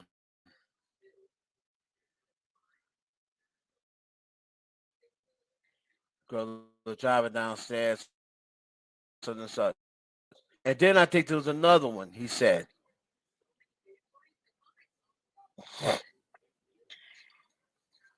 "Now it's cool with the Kanye line. Gotta put her on a team. Got a great bench. Bitch, I did it for you there." But the line leading to that, he was still talking about a girl. Gotta put her on my team. Got a great bench. linking with the ops, bitch. I did that for Jay Prince. Now I don't know. Back in the day, remember he put her on OVO stage. He put her on the OVO stage. So Drake knew that all of this was going to cause an uproar. Remember, he just unfollowed Megan in March. Everybody's going to still remember that. He just unfollowed Megan in March. She's got the beef going on with Nicki. He's cool again with Nicki. And then he's talking about how, Nicki's saying how her album flopped. He's talking about, oh, I put on the first song and that was enough. Like that. He's definitely talking about Megan.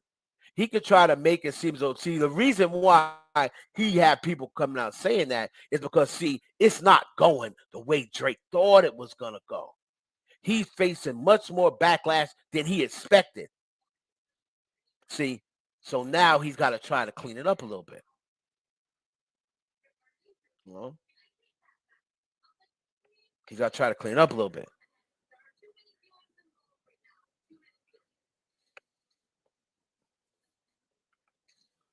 Right. He turned out Jay Prince. I don't really think you want to be shouting out Jay Prince, my nigga. That's another thing. People gonna be like, you shouting out Jay Prince like he the shit when one of your boys just got killed on his timeline, just got killed on his watch. That's two niggas in the past 2 months that got killed on the watch of one of the Prince boys or the same Prince boy. I don't know if you got Quavo who's damn near going crazy, and don't nobody know if he gonna be all right. From the people I was talking to, he's 2 minutes off the crazy house. That's what I got. That's what people were telling me earlier. They trying their best not to take him in the psych ward because they said he delirious, shocked, like in shock. I feel bad. Prayers up for Quavo. But there and you looking at your brother's brains blown out, you go in the. He probably never saw that before.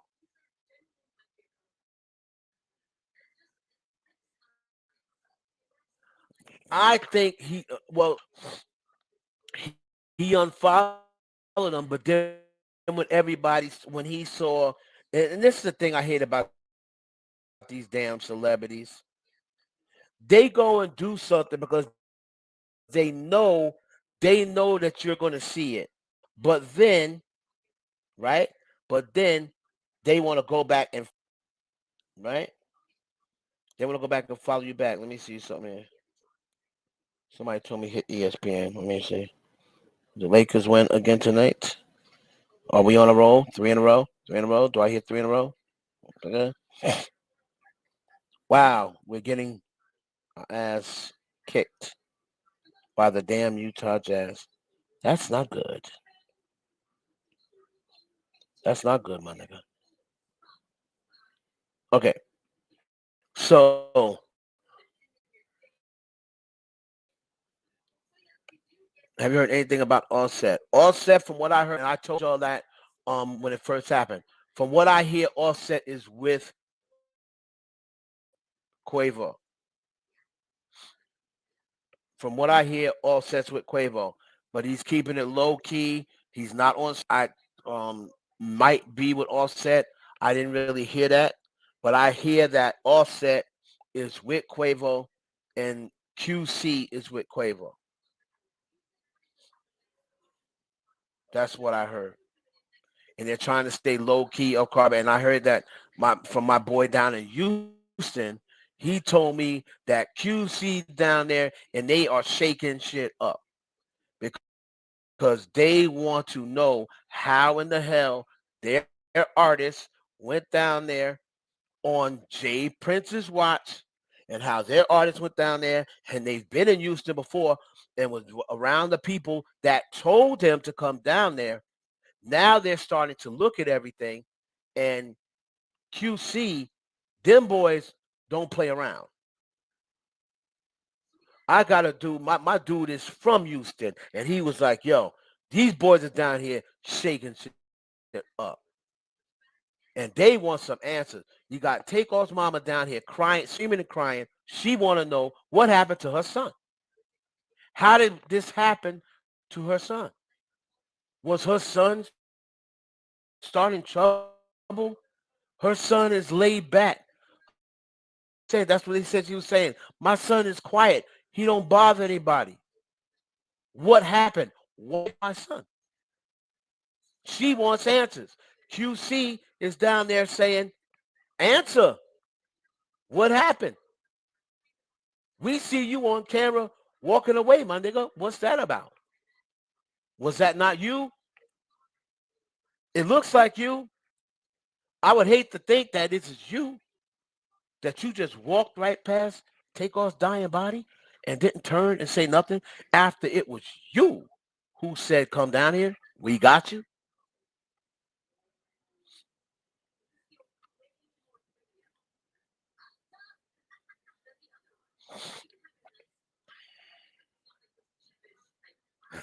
Kia, I know, I know. I thought we was on a roll. A guy went to the scene where it happened. It's a 14-minute video. It shows stuff, brought it up, left a note for Takeoff. Wait, it's a 14-minute video. It shows stuff boarded up. The left a note for Takeoff. What do you mean? A guy went to the scene where it happened. It's a 14-minute video. It shows stuff boarded up. The left a note for Takeoff. You got to explain that to me, Ginger. As a mother, I can't imagine no matter how old your child is. It's devastating. Of course, I can attest to it. I buried a 23-year-old. So trust me, it's the worst feeling ever. And it never leaves you because you feel like it's your fault. How could I not protect my child? Right? Mine didn't die of a tragic death, but um he died of a tragic death and then just like Biggie Smalls, 24 years old, even younger. And his mother felt feeling like she said, like she beat herself up for a while. Like, how could I allow this to happen to him? Even though he was a grown man, he pretty much listened to his, he made decisions on his own or had somebody influence him or whatever. You start feeling as though you start remembering you bringing that child up and be like, how did I not protect my child from the first place and put them in this predicament? You're not supposed to bury your kids. Your kids aren't supposed to beat you running. Your kids aren't supposed to beat you running. Not supposed to bury your kids. They supposed to bury you. So I don't. I got that. I know that feeling. I don't wish that on anybody. And I know. Then you throw in the fact that he got his brains blown out, so he died a violent, tragic death. And if it was avoidable, which it was avoidable, so there's a lot of emotions going on. A lot of people are blaming Quavo. To be honest with you, a lot of people blame Jazz for one of them Prince boys. From what I hear, is like that's the streets. That's the streets. He didn't keep it. He didn't keep it on no rapper shit. He made it some street shit instead of keeping it on some rapper shit. If he's a rapper, keep it on your rapper shit. So I'm hearing that I don't know which Prince boy, but allegedly I'm hearing that they like it's that nigga fault. They trying to make it more like Quavo fault, like you didn't follow the instructions, my nigga. When you didn't follow the instructions, like when you out here from out of town, yeah, we gonna hold you down, but we're gonna hold you down if you follow directions. When you dealing with street niggas, you have to follow certain directions. And I don't think it was smart for you to be down here, my G, out here among a bunch of gangsters and street niggas and talk about, let me get up out of here before I hurt somebody. And there's niggas that over there that'll fit you in their pocket, Quavo. and then wanted to throw in niggas think we playing. You see what I'm saying? And that's how Jay Prince is looking at it. These are the dudes that we bought, that I bought to look after you. And you beefing with the same dudes that I bought here to look after you, chaperone y'all around, took y'all to Fifth Ward, made sure y'all was good, right? We got the guns in the car, we got the this, the that, we got the shooter in the back, we got this one, we got the nigga with the Chucky doll, like we got everything. All you got to do is come out here and just have a good time.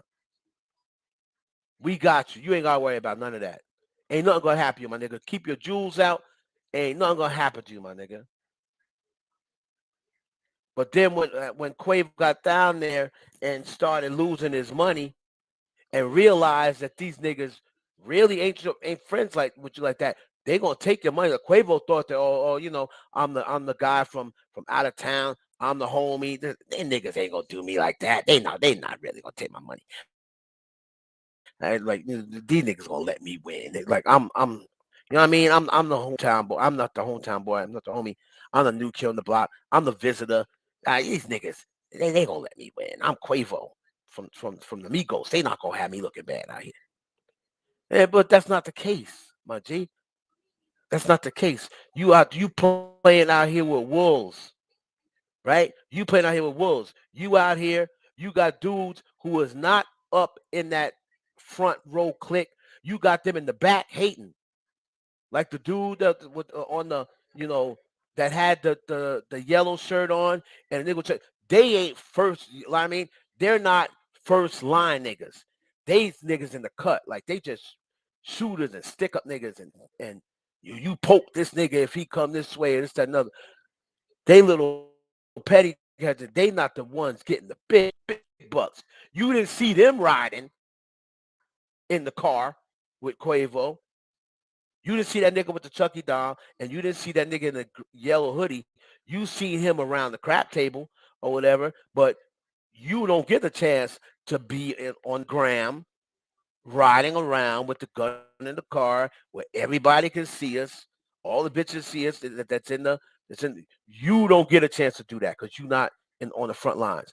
They see all that and they see Quavo and niggas. And I'm just gonna keep it a buck. Niggas are jealous of Quavo.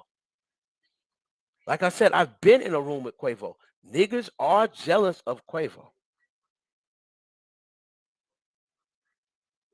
That's one thing. He gets under a lot of dudes' skins because women love Quavo. Like even when yo, thank you, Danielle. Thanks to everybody that gave me birthday shout outs. If you want to send me a birthday donation, there's my cash app at Heaven $ Heaven Hollywood. Niggas are jealous of Quavo because Quavo got a certain flash about him. You know what I mean? Like I said, no homo. He's not a bad looking dude. You know what I mean? So he's probably the best looking dude in the Migos. Yeah, Kanye. Well, let's get together and Kanye, shut up. That was his response, right? My Drake love tweet. He don't want those. He's so scared of Drake. Kanye West is so scared of Drake unless he responded again. I know I seen his earlier response.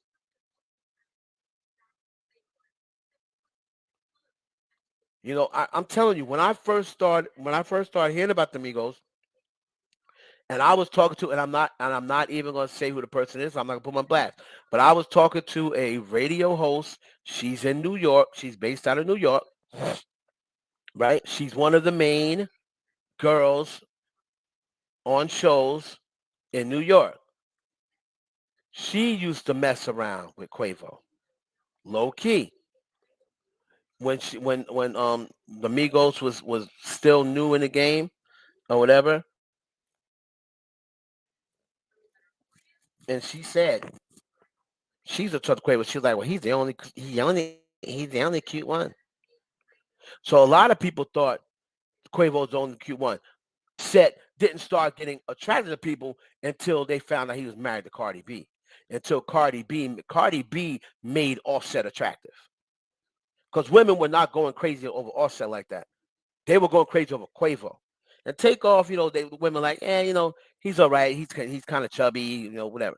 So, but it was always up with women when it come to Quavo, right? He was the Ralph Tresvant. He was the Ralph. And Offset, they were like, he's all right. Like, he's a little off. Like I said, he's the one that'll come in there with Kenny Rogers cowboy boots on and leather pants. And while the other Migos is in shorts and J's or whatever, this nigga have on leather pants and a cowboy boots. I called him the Bobby Brown. He was always the Bobby Brown of the Migos. So girls didn't even really like Offset like that until all you got to do is get a bad chick and get a chick that's up to like you, and then all of a sudden you up. All of a sudden you more attractive to other women, because that's just how women are. Women. One thing about women, if you not attractive, but you got a whole bunch of bad chicks, and you doing it big or whatever, and you lacing this girl, all of a sudden you become attracted to them. Oh, you know what? He ain't that ugly when you think about it, girl. Girl, I thought he was ugly. He's not really ugly. Like, he's just ugly. I thought he was ugly, but he's really just ugly. But he do got some potential though. Now all of a sudden he got potential. Same thing with Pete. Same thing with Pete Davidson. All it took was ponytails. Ponytail started all this. All it took was Ponytail to say, "Oh, his dick's the size of a remote." That's the reason why you think I'm staying with him. He got BD in it, and all that got to do is start getting around, because people start asking, "What are you doing with him? This dude with these bags under his eyes? He's on Saturday Night Live. He ain't even the main guy. You're Ariana Grande. Like, what do you want with him?" So she had to come up with a reason, when it really was just he was in the right place at the right time. And he knew how to make girls laugh. Like I said, if you got to make girls laugh, that's half the battle. You can laugh them right out their drawers. I've seen a lot of niggas laugh girls. They be tears coming out their eyes, taking their panties off while they laughing. Oh my God, you're so crazy. I think I want to have your baby. Ow.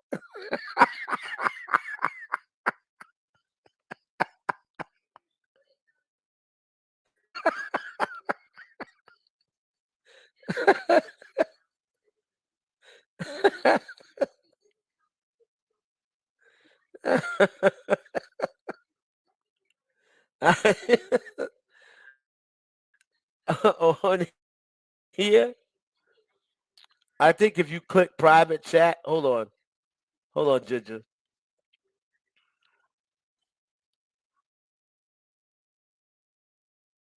Chat with everyone in the studio. Oh no, no, no! Don't think you haven't. Send your message on here. I don't think you can. Let me see something. Yeah, I don't know if you can.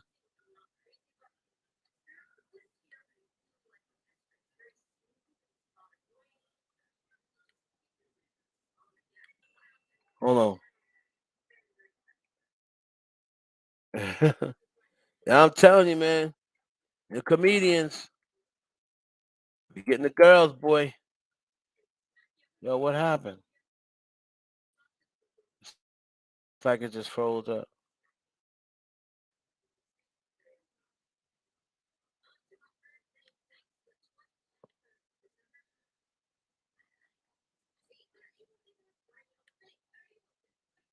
Uh,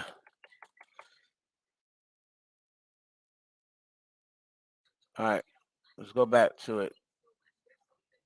This thing is tripping now.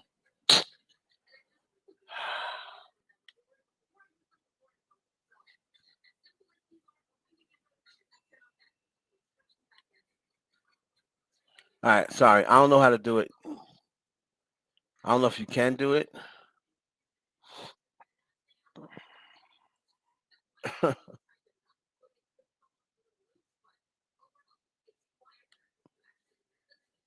Yeah, I don't know if you can do it, Ginger. So, um,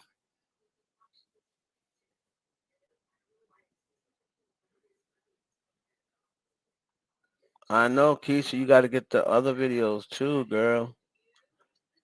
Yeah, so Keisha, I don't know what you be doing. You be having too much going on. You be having too much going on. But I'm up on all your pictures though. I'm up on all your pictures, but you behind on my videos. We go to see who is really keeping up with who. 'Cause every time you drop a picture, I'm on that bitch. For real.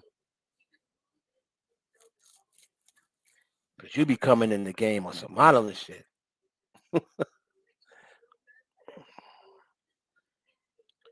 So let me see. I don't know who the hell this is on their album cover. I thought it was Chris Sean or whatever her name is, Blues girl. I don't know who this chick is they put on the cover, Circo Loco. But anyway, was that supposed to be Megan too? You see how they got the hair in the front, the baby hair? Megan only one I see doing shit like that. So hold on. Let's see what else we got.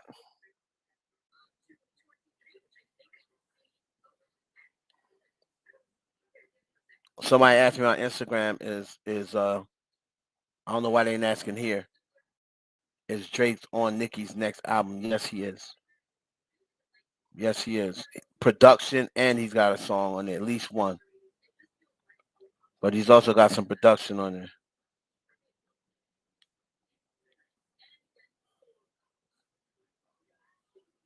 What this dude talking about? This bitch lied about getting shot, but she's still a stallion. My son ain't cool with Drake coming at Megan the Stallion. See, my son's a rapper, right? My son's a rapper, and my son is no dummy. Thank you, my son. Hold on. Let me see what my son said. Let me see what my son said. Yeah, see on Twitter, they not really feeling what Drake talking about. Like I didn't know that. I thought that everybody was like, yeah, But on Twitter, they like, yo, hold on. Let me take a look at what my son said. Cool, but when did it become cool for just dudes to pile up on a woman? Like, when did it become cool to make Thank you, fun and thank you. It make ain't never been jokes or cool when rap we or was when I was whatever coming up. about a woman being shot? Like, when did this shit become a thing? Like, when did it become cool that a bunch of men constantly do shit to disrespect a woman? Like, I don't know. Maybe I was born in a different era. I know I was born in a different era. Maybe it's just Mm-hmm. rules, but what I know Yep. Yep. is that men just don't pick with women, right? We just don't constantly do shit. Like Especially different bad men ones. just don't pick with on the What? same woman, pile on a Nigga, I'm woman. trying to So hit. I'm not trying to pick. what is this moment? What is going on here? Like what is the significance in talking about a woman who was shot? And making fun of it. Like, what is the significance? Is it cool? Is this some shit that I don't know about? Is some secret society where this is what the men do now? Like, I don't even understand it. It's so confusing to me. And I'm a fan of Drake and I think he makes dope music, but I'm confused. First the baby had me confused because you talk about that shit sex life, that's your situation, but men ain't really do that before. That wasn't a thing. But that's your situation. It's actually your business. So if you want to put it out, but that wasn't the way men carry certain shit. It wasn't just real nigga shit. But this right here, it's like what are we doing? Like what is? I mean, this coward culture shit is at an all time Yep. high. I don't see the significance, and I think as men we got to stand on some shit and just make a call and be like, nah, that shit ain't okay. I fuck with you my man, but that just ain't okay that you talking about a woman that got shot and she dealing with that trauma every day and disrespecting and violating. What is supposed to happen though? Like, what do you Thank you, think is my supposed to son. happen? A woman is constantly being picked and nagged at it, and you picking at a sore. It's like, then what happened with Will Smith, right? when Will Smith smacks him, like niggas say, "Oh, you supposed to be bigger than that," but constantly y'all constantly just poking the bear and constantly poking the bear, and even the calmest, kindest, most level-headed individual snaps at some point. So I'm trying to figure out what are y'all trying to accomplish by what y'all keep doing to Meg. She got a man. Like what is supposed to happen? When did this shit become cool? And where's the niggas that's gonna be like, yo, it's not cool, but it's not cool to me. And as a man, I'm saying we gotta move better. None of y'all was there at that lady calling a lot. None of y'all was there. Let the court do what it would. We moving. I spoke earlier about a situation because I felt it was wrong. I retracted. Said what? I'm not speaking about it. I still have my feelings, but for people to constantly keep nagging at this woman that was shot, it's cowardly. It's not manlike, and it's not okay.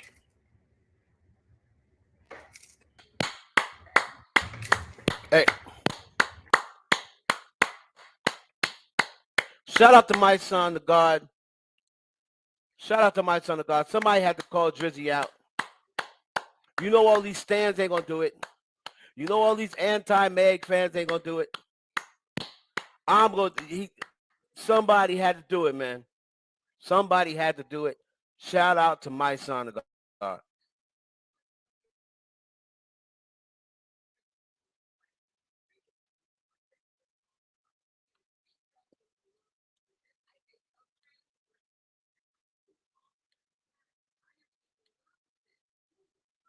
You say to my learn Harvey.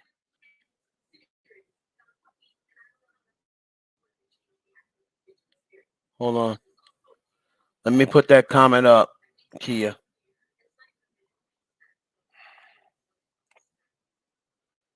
Unfortunately, men rappers have been talking about women a lot lately. Future stayed talking about Lori Harvey. SA Baby about Meg.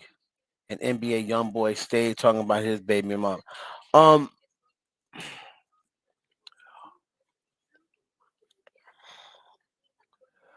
well, talking about your baby mama and like if as long as you're not mentioning her name, like dudes have done that, like situations or talking about their baby mom, whatever. But something like this, and on top of that, Meg is from the community, right? The rap community. Now, if you go back, Drake wants to be considered as the GOAT, right? Drake is considered, and a lot of people consider Drake as a GOAT. But if you look back at all of the rappers that we consider GOATs, when have they ever came at another female rapper? I don't remember any songs. I don't remember any songs where they really came at a female rapper,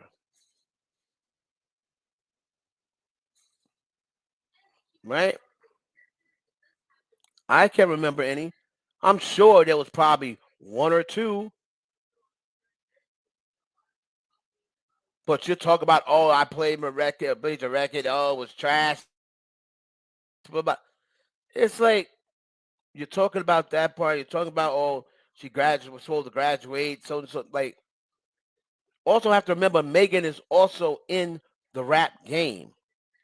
She's an artist as well, right? She's an artist as well. And again, people could say all they want about, oh, he was talking about that. Drake knew. Drake is smart enough, and he's a smart enough writer to know what lines was gonna get people pumped up and what lines were gonna get people amped up. Drake knew exactly what he was doing. So he can then say, you know what I mean? He can then say, I didn't even mean it like that. It's kind of like what we were talking about the other day with Jay-Z. I said I was amazing. Not that I'm a Mason, right? Because he knew he had that to fall back on just in case people pick. He said he was a Mason.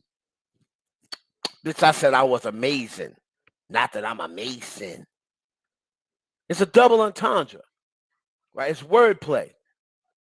He knew that people were going to get to talking about it. The same way how he knew when he said, Kiki, do you love me? And when he said, but that's not made up, bust a right, like hit the lights. It sounds like he was describing sneak into Kanye's house where you bust a right, because Kanye said that's exactly how you get to my house from Drake's house. He described coming to my house from his house. That's exactly what you got to do. If you coming from Drake's house to my house, you got to bust a right, this, that, and the third. That's how close we live together. So he was trying to make assumptions that he was sneaking to my house at night. Drake knew that them lines, even if he meant something else, even if he meant he was coming there he's hiding out and creeping on Kanye, and he's trying to get Kanye.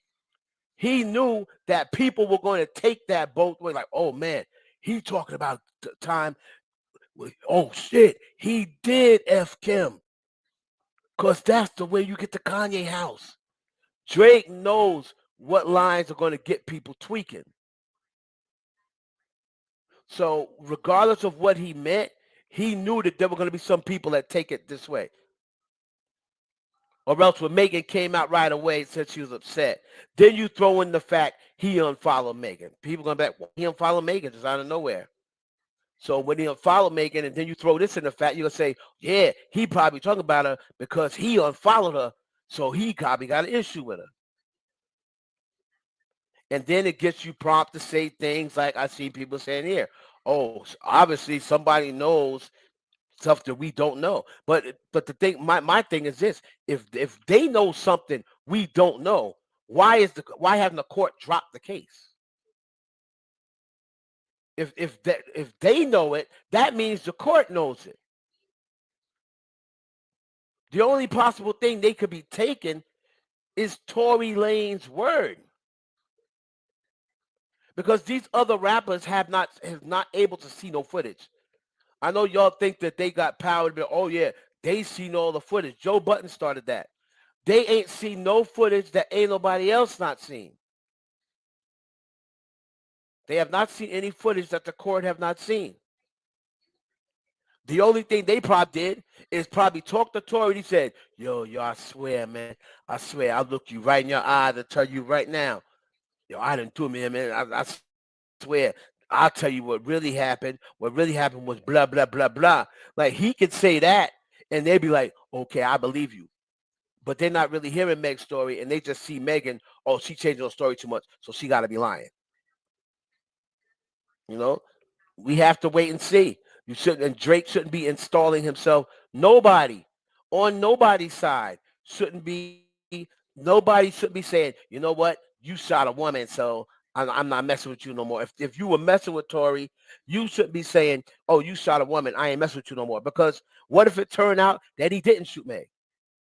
That's why I said you got to keep it open until it all comes out. See, people are such in a hurry to get a verdict, they just going to start making their own assumption. So then that's not right, because when the verdict come back, and if it don't come back in the favor that you want it, you're gonna say, oh, I don't care, I don't care. She lying. I don't care if the judge came back and said that he shot her. She lying.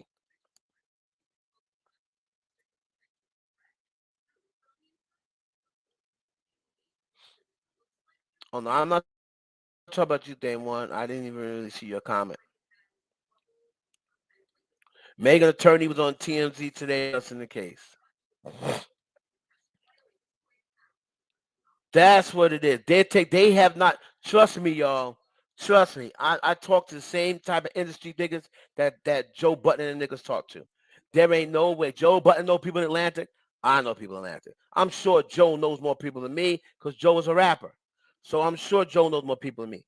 But there ain't nobody that's seen this stuff in the industry. What they're doing is they're taking Tory's word for it, then they're combining that with what they see social media. Oh, there she go, changing her story again. She gotta be lying. And that's what they're doing because there's not a verdict coming down and it's taking so long. Niggas want some answers. They're like, oh, F this. Man, I'm going to make my own decision. That bitch lying. If she wasn't lying, why our story keep changing? And then they start, seeing stuff that they see on the internet. And people do. That's why they put trending topics. People do go to them trending topics to see what other people are saying. You know what I mean? You ever see people that be in the comments and and don't send and they say, I'm just here for the comments. Because people really do just go into these topics and then they see what everybody else is saying.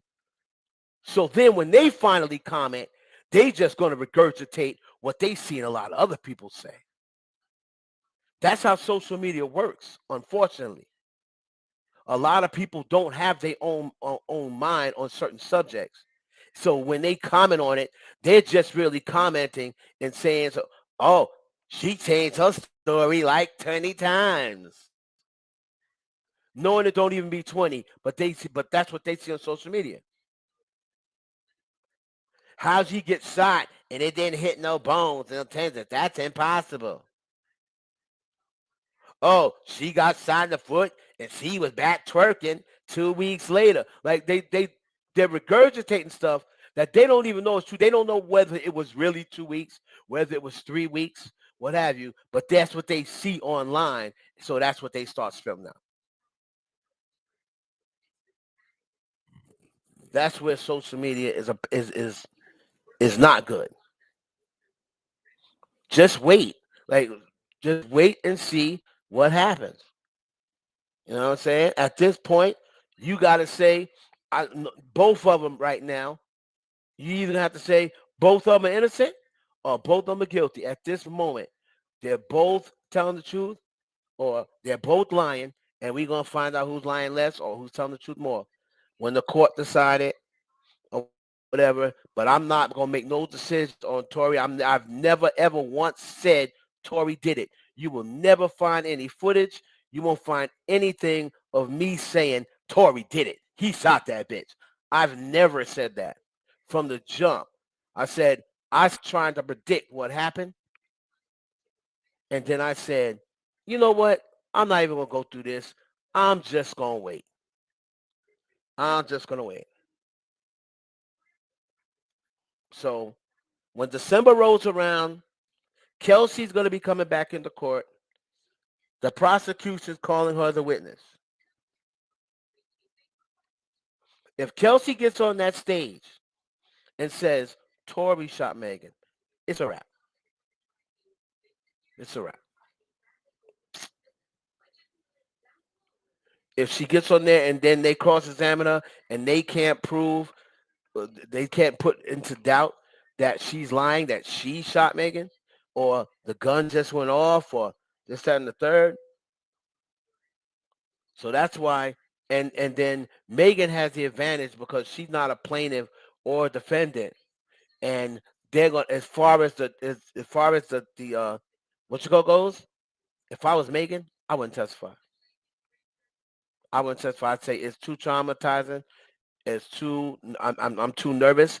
I don't want to mess around and say the wrong thing, and people gonna think I'm lying. And then if I'm Megan, if they say, "Are you okay to testify?" No, nope. I'm gonna let my lawyer talk about it for me. I don't want to take the stand. She should let her lawyer run the case for her. I don't want to testify. You know what I mean? I would not testify if I was Megan. Because Lauren Harley or whatever is dirty. And she is slick and she is calculated. And let me tell you something, she's smart. And I'm telling you, she's gonna, even when she don't have the solution, she make you feel like, damn, this bitch got something on me. She got something on me.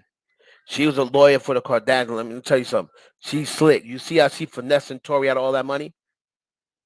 Oh, I really can't do it that day. I'm gonna have to push it back. Blah blah blah. Oh, when you come in this day, you're just gonna come in just to adjourn it. I'm not gonna not gonna be here, but you can adjourn it for us, such and such and such. By the time she's done with Tory gonna be broke. And then if he found not guilty, Tory gonna be broke messing with this lawyer. This lawyer is a scam. I'm telling you. He better get another lawyer. He better get another lawyer.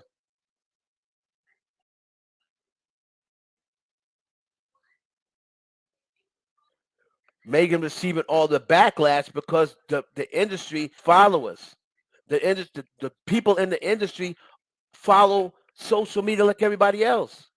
Social media is very influential. But my point is, how can they know the truth and the courts don't know the truth? That's impossible. How can they know the truth? If academics knew the truth, you know he'd have been telling people about the footage.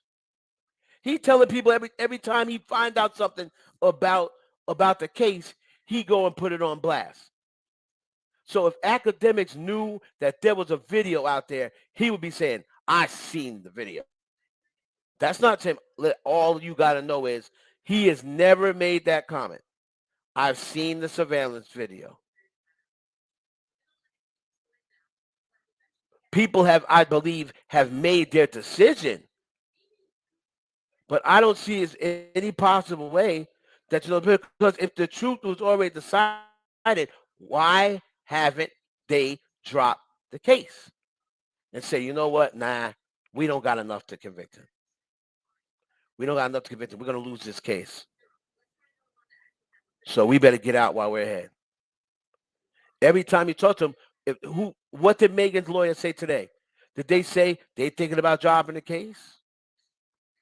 Because that costs the taxpayer money. If the case is solved and the taxpayers are still paying for this court date, they gonna be tight themselves. Like, yo, y'all knew what was going on already. Why did y'all continue to make us pay money? I don't think anybody in the industry knows anything more than what Tory Lanez have told them. Right?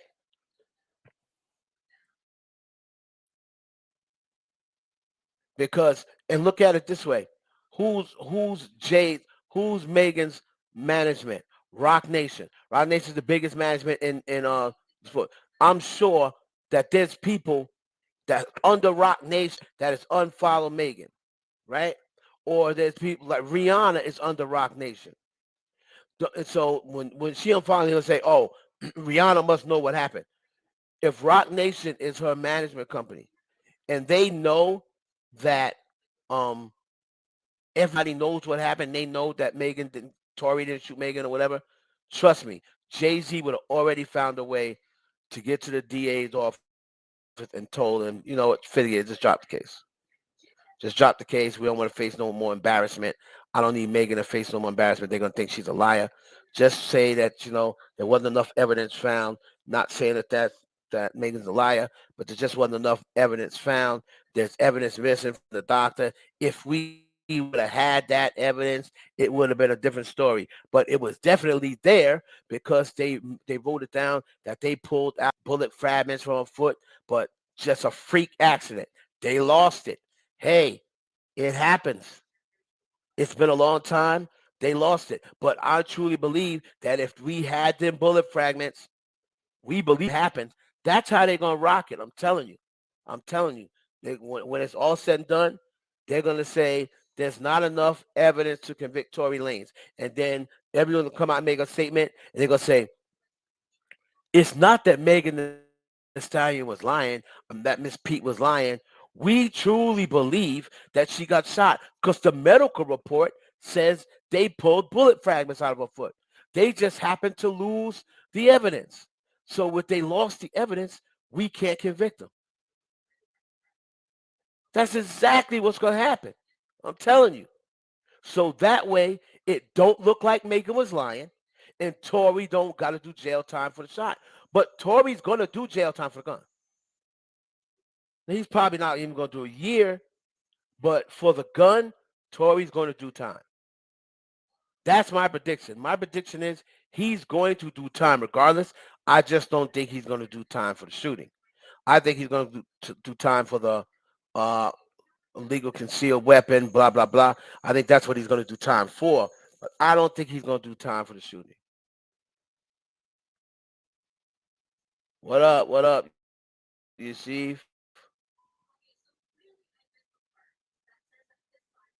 Right, and that's another thing that's not good for Tory. He looked at people right in the eye and lied about August too. You know what I mean? That's what I'm saying, Kia. They can't really control social media. Like, so these people, and Megan keeps saying it. She's been saying from the beginning. Why would I lie? In this point of my career is just taking off. Why would I risk my career and make up this sort of lie? When you think about it, when people, oh, because she wanted to blow up off it, but she would know regardless of whether she got the Grammys and this, that, and other. When the truth comes out, she knew all that stuff would be taken away. Nobody would care anymore. So that is a question. Why? Why even make any of that up? Like, if it wasn't true, you playing with fire because the truth will eventually come out, right? The truth will eventually come out, and she would have to know that. And you get ready to blow up, and now you say, and on top of that, Rock Nation got a reputation to protect. She had to have told them what really happened. Desiree called her that night. She spoke to Desiree, right? Desiree and them is right across the street from the damn precinct. They got to notice that they was in Hollywood Hills. There was a surveillance camera. There's got to be. In Hollywood Hills, there's got to be.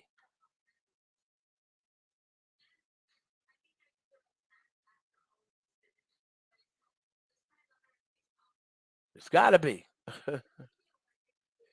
You in Hollywood Hills, you over there in the Kylie house.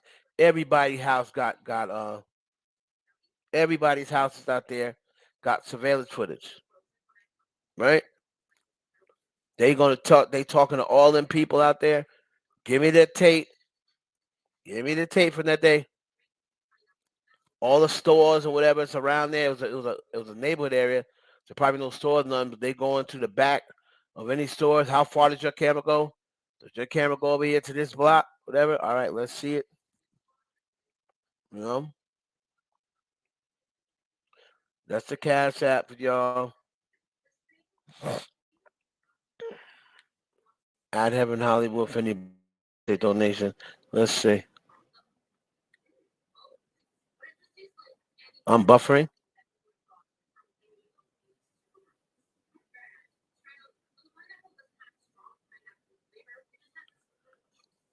Do I think?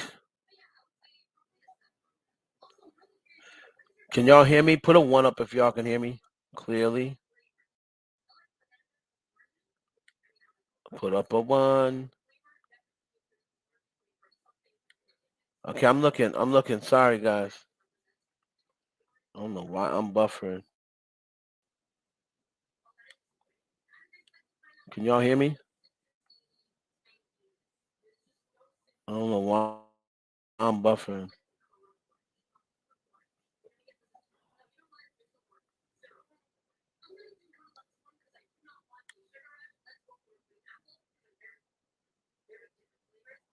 Can y'all hear me? I don't know why am I buffering. Like this thing don't be sturdy. They be having niggas buffering all the time. Like, okay, cool. So Gigi said you think he'll do time in jail though or house arrest? Well, for the gun, I don't know. He's on house arrest right now, and they ain't even got him for no gun because he keeps getting in trouble. I think, I think, Sam buffering again. Am I still buffering, guys? Ginger, you put up your thing that said I was buffering again. Am I still buffering? Can y'all hear me clearly or no?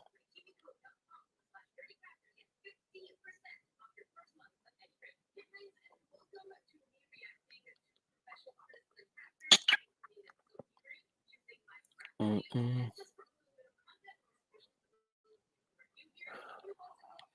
What's up, y'all? Can y'all hear me or what? Hold on.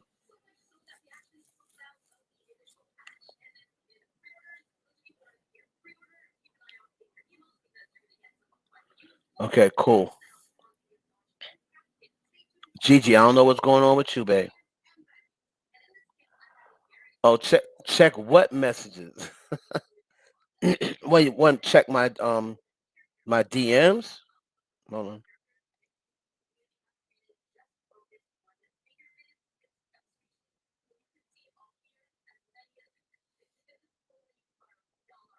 Okay, cool. There go Ginger again. Check your message. All right, hold on.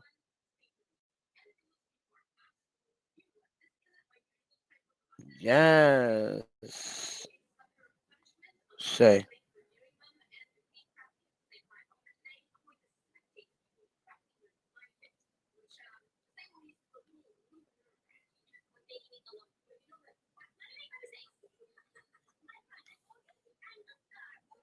Hold on, yo.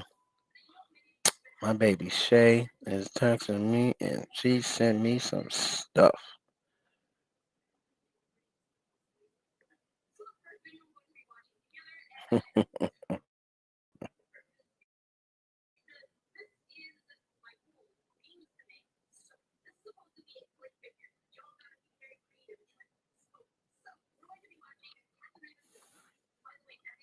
And I'm in a warehouse. And see it. Okay.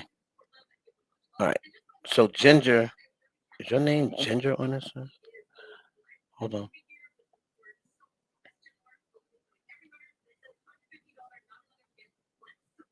Child, I do not see you.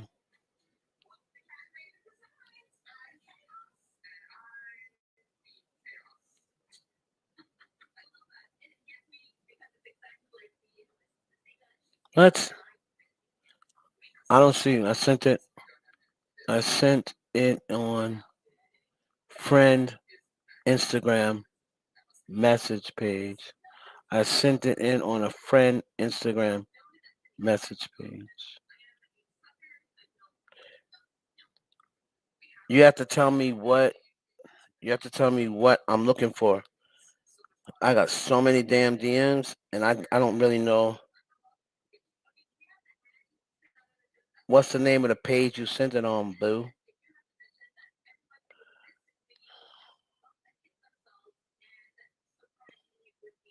All right. You have to tell me what you sent it on.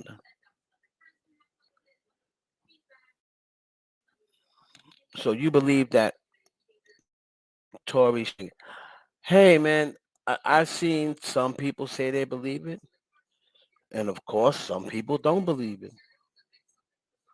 We got to find out.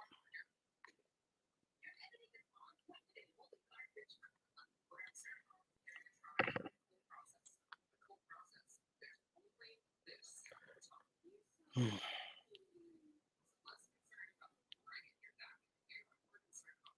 Like DM me and say this is Ginger. Ginger, DM me and say, hey, this is Ginger, and I'll be able to find it. Happy birthday, Diddy. Dub Diddy, you know what I mean? My birthday twin. I say happy birthday to my nigga Dub Diddy.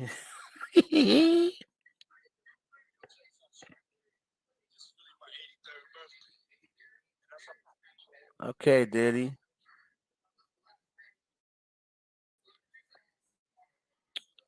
But anyway, let's go back and let's touch on some other stuff. Here go take look. Take goes kill Lil Cam. Last post on Instagram. They calling him Takeoff's killer. Special, but I'm good on it. I'm a business like I'm posted everything I spit. It's like I'm posted everything I stood on. This is the one they're calling Takeoff's killer. It's a Draco call it wish a nigga would. I would on it. She think This that is she's last special, but I'm post good on on it. Instagram. I'm a business like I'm posted everything I spit. It's like I'm posted everything I say I stood on it. Outside of your city, let me good. It's a Draco call it wish a nigga would. I would on it. She think that she's special, but I'm good on it.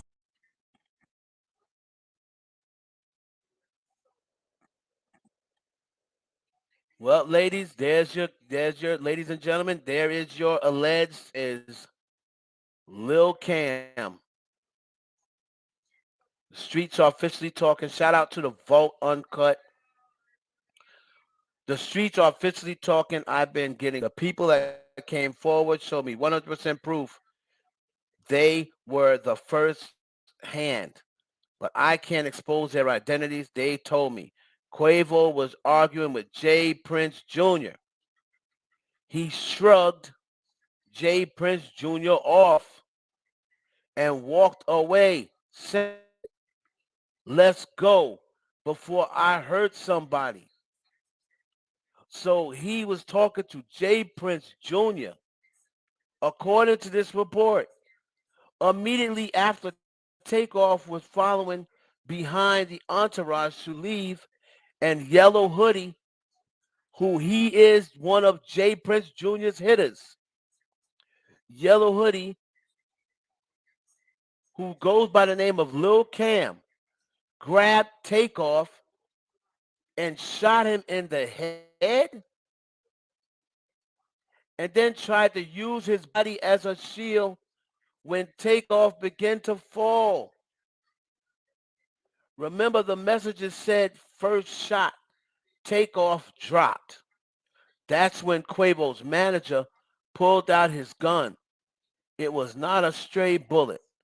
Quavo's manager seen the whole thing and tried to protect Takeoff, and it's actually believed that Quavo's manager might have actually shot the girl, Sydney, in the head. It was on accident, and she survived. The hospital have officially removed her tubes out, and she's in stable condition. Quavo's assistant was also shot, but two survived. As for Yellow Hoodie, I've heard the team is allegedly hiding him. His job is to protect Jay Prince Jr.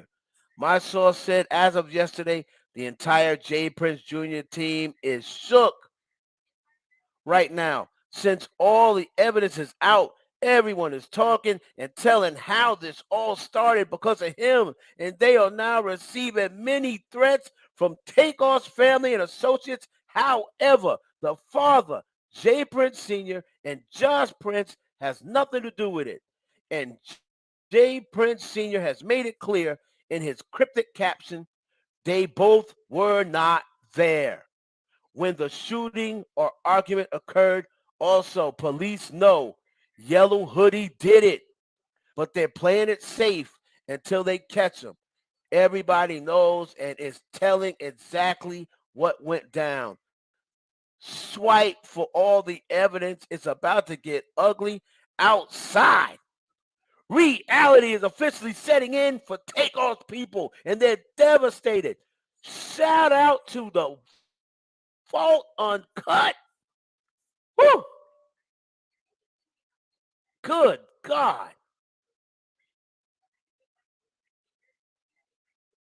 Whoa.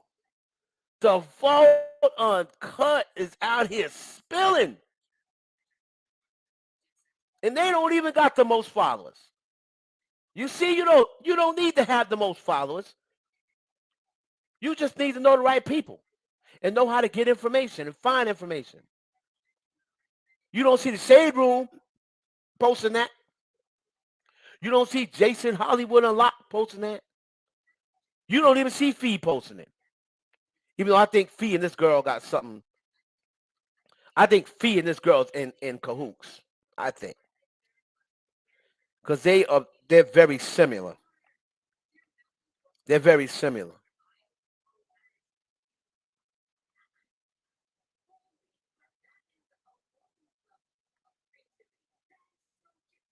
Wow.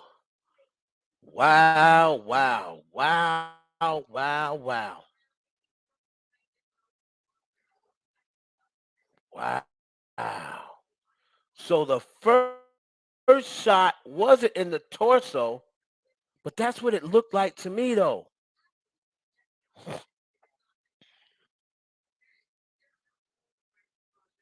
This, I'm gonna tell you something, man. Everybody needs to start going over there. Forget the shade room. The shade room should be done as far as today. This vote uncut. As much as I love academics, right? As much as I love academics, I'm going to give credit where credit is due. The Vote Uncut were the first ones that fingered Yellow Hoodie, and they said, "Look at this footage. Something happened with Yellow Hoodie. That's why Takeoff turned to the side, right? Something happened with Yellow Hoodie." When DJ Academic first heard that, he was like, "Nah, I think they're reaching. I think y'all reaching. I don't think this dude had anything to do with it. He ran out, so so so." Academics didn't even see it at first. So I hope he's not trying to take credit for Yellow Hoodie because the Vault Uncut was on it the whole time. The Vault Uncut, and then there's a dude on YouTube. His name is Act 2. His name is like King Act something. He's real loud. He's always cussing. I don't really watch too much of him because he's too foul mouthed, always telling people, inviting people to his genitals and stuff like that. I don't really like stuff like that. He's mad that he's not getting the props that DJ Academics is getting. Bro, just make your mail, bro. Stop worrying about DJ Academics. You coming off as bitter and jealous. But it's fat ass academics. Told you, like, nigga, DJ Academics is popular. What can you do about it? But the Vault Uncut, they got it going on. So they said swipe for all the proof. I'm Quavo was arguing with Jay Prince Jr. Look at Quavo. Look at this picture. Look at Jay Prince Jr. with that stupid ass mask on. And look at Quavo. Quavo got his hand in his head like, nigga, I'm not trying to hear you. Look at this picture, right? If you look at this picture,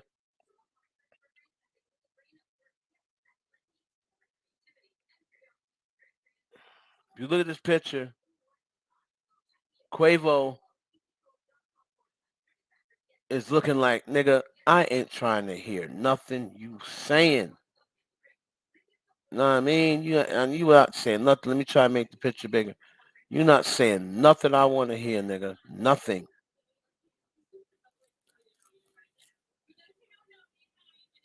Look at Jay Prince with that war paint on or a mask with maybe one or two. Didn't I tell you about Halloween? How Halloween brings the look at Yellow Hoodie back here with the sachet. You see him back here? It's that same guy that was just in the car. He's facing you. His back of him facing you. So he watches the table. See him looking at Quavo? He watches the table. He's there to protect Jay. He's one of Jay Prince Jr.'s hitters. Let's go to the next one. Hold on.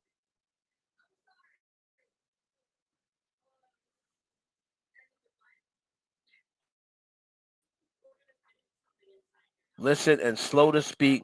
Therefore, to whomever is concerned for putting that bullet in my little nephew's head, let it be known that you can't hide behind me, beside me, or anywhere near me because I don't tolerate dumb S. But ain't that him right there? He said, listen and slow to speak. Whoop, whoop, whoop. You can't sit beside me, hide behind me. But nigga, ain't that him right there? I think that looks like the dude right there. So he's sitting beside you right now, sir. Okay. I think that's him again, right there. Message to Takeoff's killer. I think it's him. Yep, Lil Cam. Standing right behind him. He says, listen and slow to speak. Therefore, to whoever is responsible for putting that bullet in my little nephew's head, let it be known that you can't hide behind me, beside me, or anywhere near me, because I don't tolerate dumb S. Huh.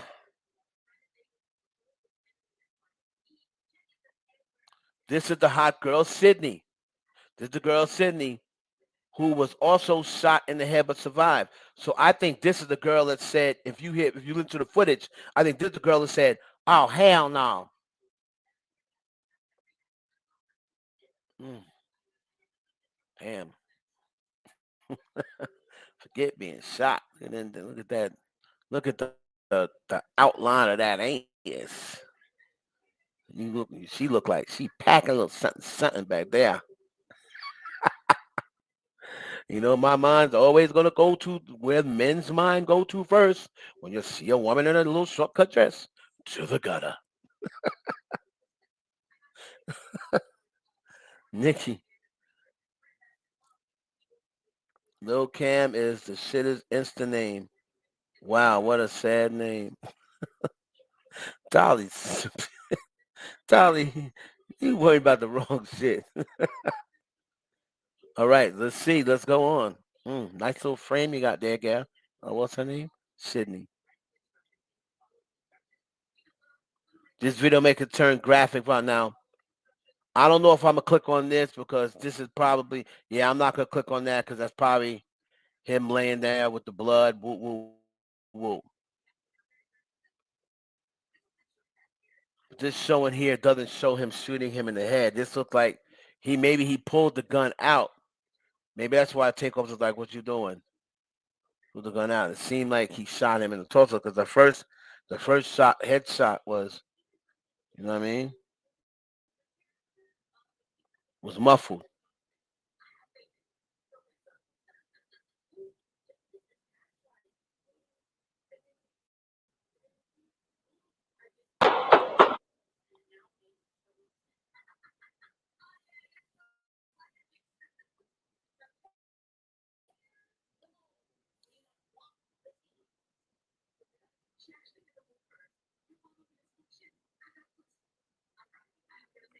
Come on, man.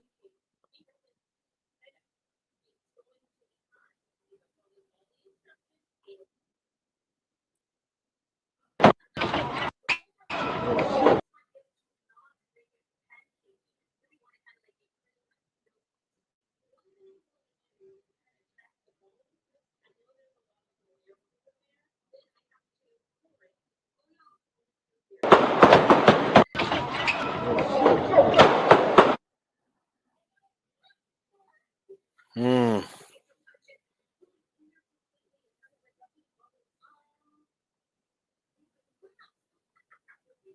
Look at Chucky. All right.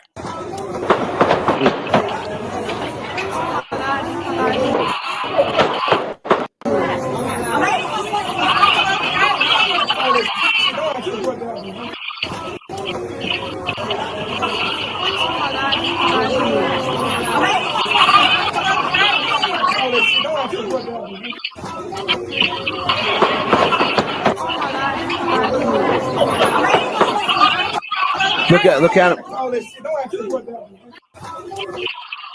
Look at little Cam.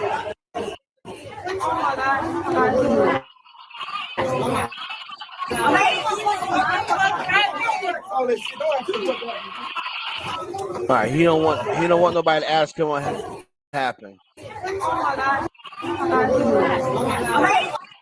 All right. Yeah. All right, girl. All right. All right. All right, girl. Okay. Talking about a woman who was shot and making fun of it. Like, All what is right. the All right. Hold significance? on. Is it cool? Is this some shit that I don't know about? Is some secret society where this is what it's so All right. Let confusing me to me? get And, let me and, and get I'm him off of here. All right. Shut up. Whew. I'll be glad when this is all over with, man. Bet the princess gagging him. So so when we ask why this dude felt comfortable enough to walk back in after he had do the shooting, he's one of Jay Prince's guys. Jay Prince Jr. That's probably why he felt comfortable enough to walk back in there. I don't know whether they were shooting at him when he went through the door into the other spot. Maybe they were shooting through the window or whatever, and then he went back out. I really don't know. But I don't know why you would. We did clearly see him come back in with the green hoodie and the yellow hoodie and everything, and he came back in. You wasn't scared to run into that big gorilla that was shooting at you previous. You felt you. I thought you would have ran and took off and left, but I don't think you can leave out. He just ran in there to get away from the bullets.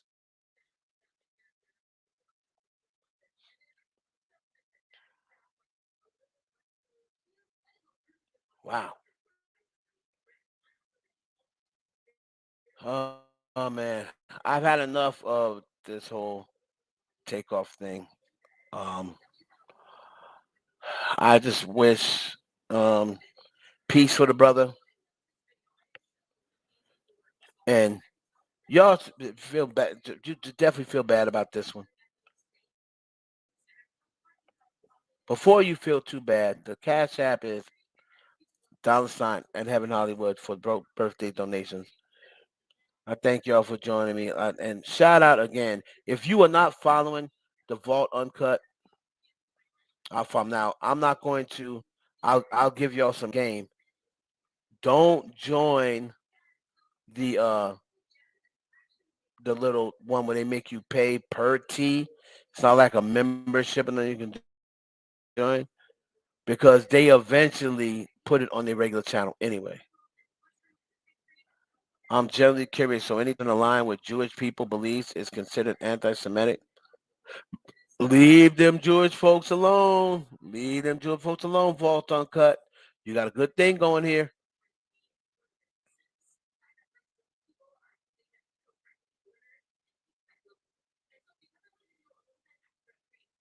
He made a comment.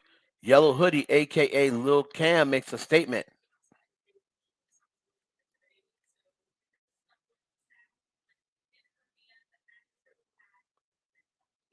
Yeah, whatever. We on that.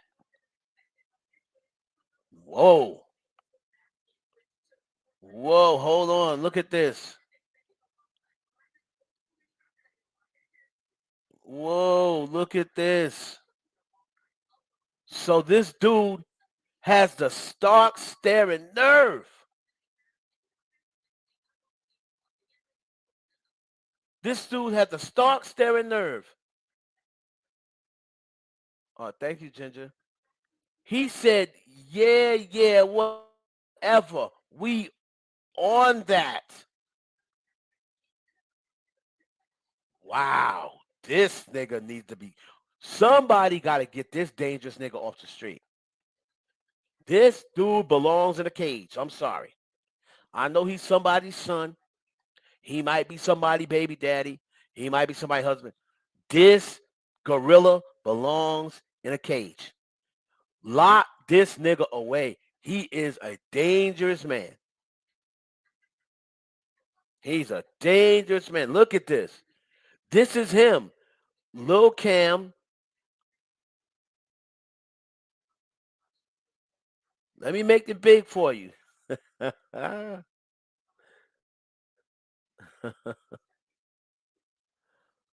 me make it big for you. This nigga is dangerous. He's not even dangerous.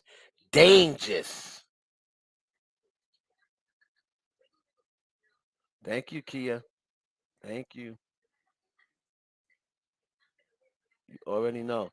This is crazy. Yeah, whatever. We on that. So that's a man that ain't scared about getting caught. Nothing.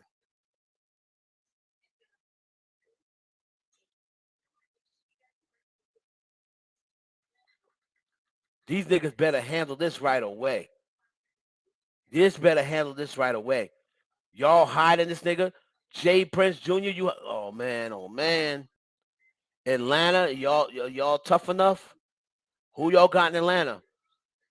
Who y'all got in Atlanta that can go against the Princes? Jay Prince Sr. said he ain't in it. My name's Bennett. I ain't in it. Wow. The people recording know who it is. Different angles. People know who it is. Right. Either touch him or arrest him at this point. Word. I can't wait to see what goes down. This better not be another Vaughn situation. I'm going to need them to handle this right away. Oh, really? Shaking my head. Lil Cam, a.k.a. Yellow Hoodie, respond to everything going on. Yo, this is crazy. Audacity for me. Proof it was a back door. The J Prince wanted it to be Quavo. Oh, J Prince wanted it to be Quavo. Some FBI ping this location. Wow. Wow. Still waiting on CCTV from around the area. Can't believe there were no cameras out there. So I know CCT's coming. Randomly, he made that statement at the time. You were supposed to drop. That's because he didn't do it. This person here says that's because he didn't do it. Oh, wow. So this person said he's saying that because he didn't do it. Hold on. They said curly hair. So what's up with him too?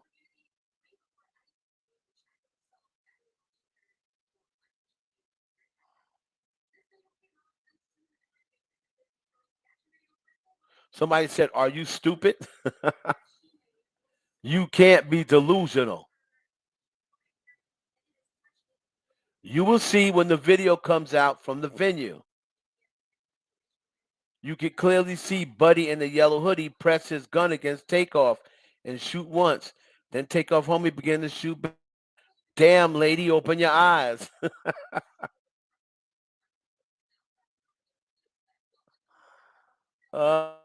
Oh, man, oh, man. Yo, this is too much for me. This is too much for me. So go to Lil Cam page. Did he post more?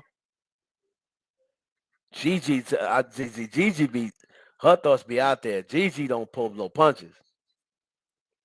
I think Quavo was the target. Gigi is out. She got other things out there. It was definitely supposed to be for Quavo. Oh, he was the one who started it. That's why Quavo's probably going crazy. He's probably like, damn, my big ass mouth is what happened.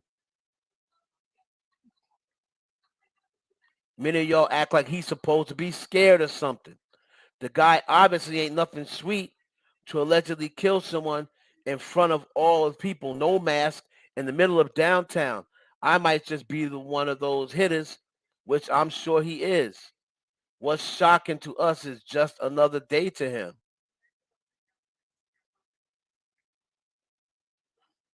Yeah, whatever. We on that. Um, he obviously knows that the police will look at him, and he's not scared to post from somewhere because he knows they can track down where he's posting from. So is it possible he didn't do it? Wow. I comment under your page just now. Okay. All right, thank you. I'm gonna take a look at it. Takeoff was not supposed to get hit, but bullets have no names, unfortunately. You're right, Kia. Yo, this is crazy. Yo, the vote on what they got it going on. I showed them mad props. I'm gonna see if I'm following them. If I'm not following them, I sure need to be. I'm following. They only got 29,000 followers. They got less followers than in case you didn't know. But let me tell you something. They've been on it. Candlelight ceremony for Takeoff. Oh man. Oh, rest in peace, Take, man. I'm sorry, man. I'm sorry, man.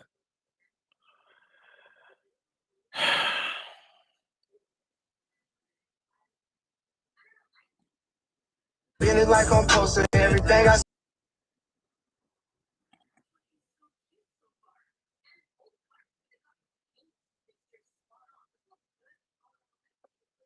Let's see. Here is the Takeoff family and friends. Don't play with them.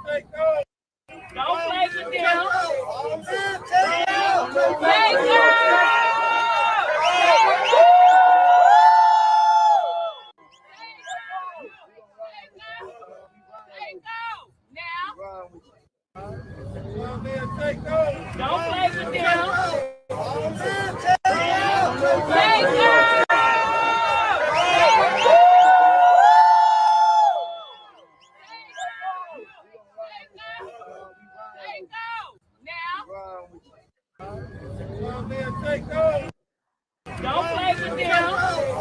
I can't watch this. I can't watch that anymore.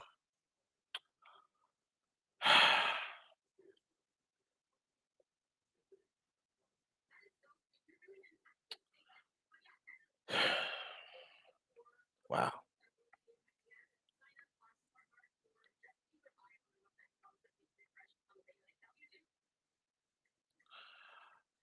Yeah. Um. I think on that note, we can call it a night, guys. Um.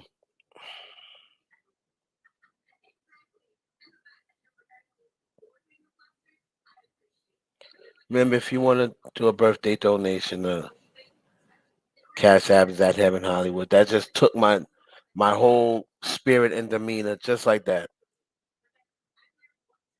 Terrible, terrible, terrible, man. Terrible, terrible, terrible.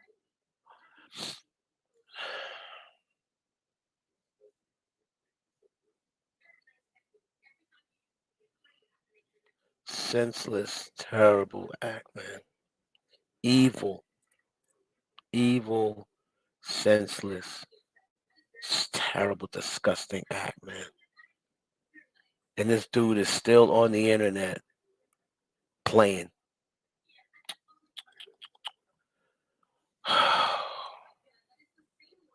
Yo, no problem, man. No problem. Don't even worry about it.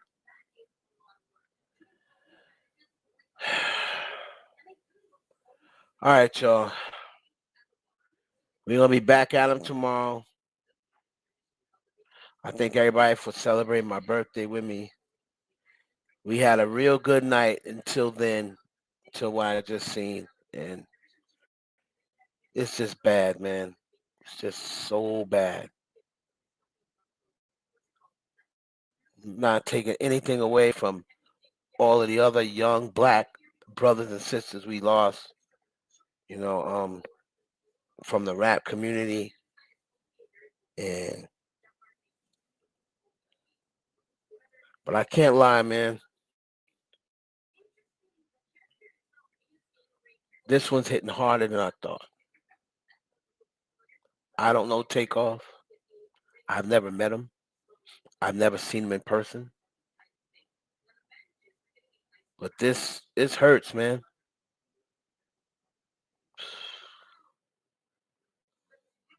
I send prayers to his family and to all his fans, the true fans of the Migos. I send my condolences and may God have mercy on his soul.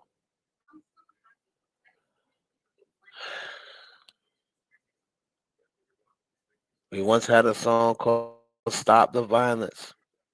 We was trying to get people to stop the violence back in the 80s. So we wouldn't have to get to nothing like this, have to deal with things like this to this day. And it's us killing us, as usual, us killing us.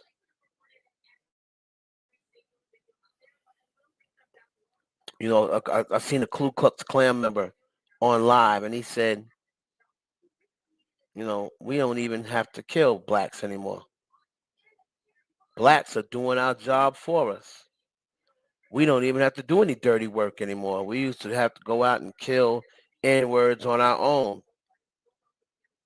But the only thing we got to do is, give them some money, give them some women, give them some liquor, and they'll take themselves out eventually. It's real deep when I heard him say that.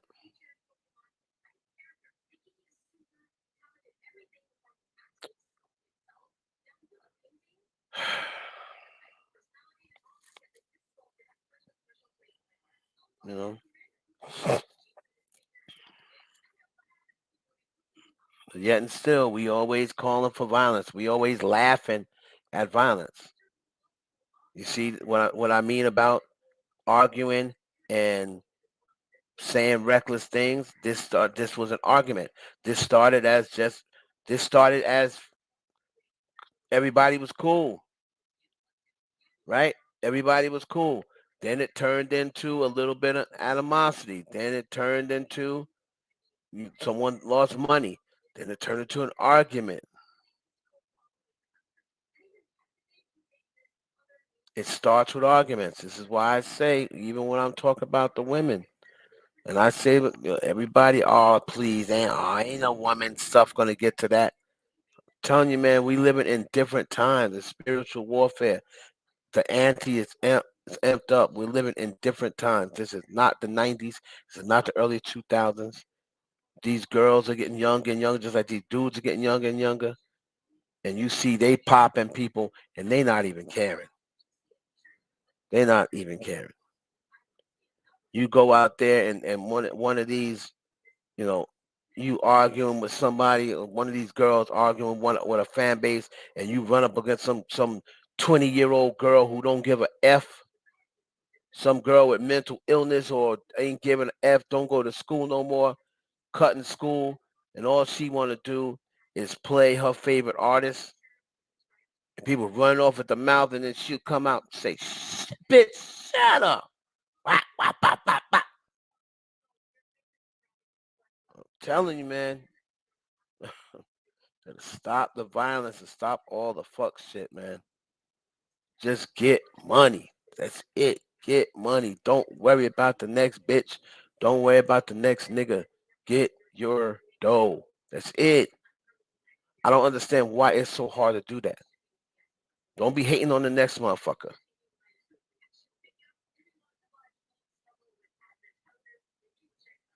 You feel me? It's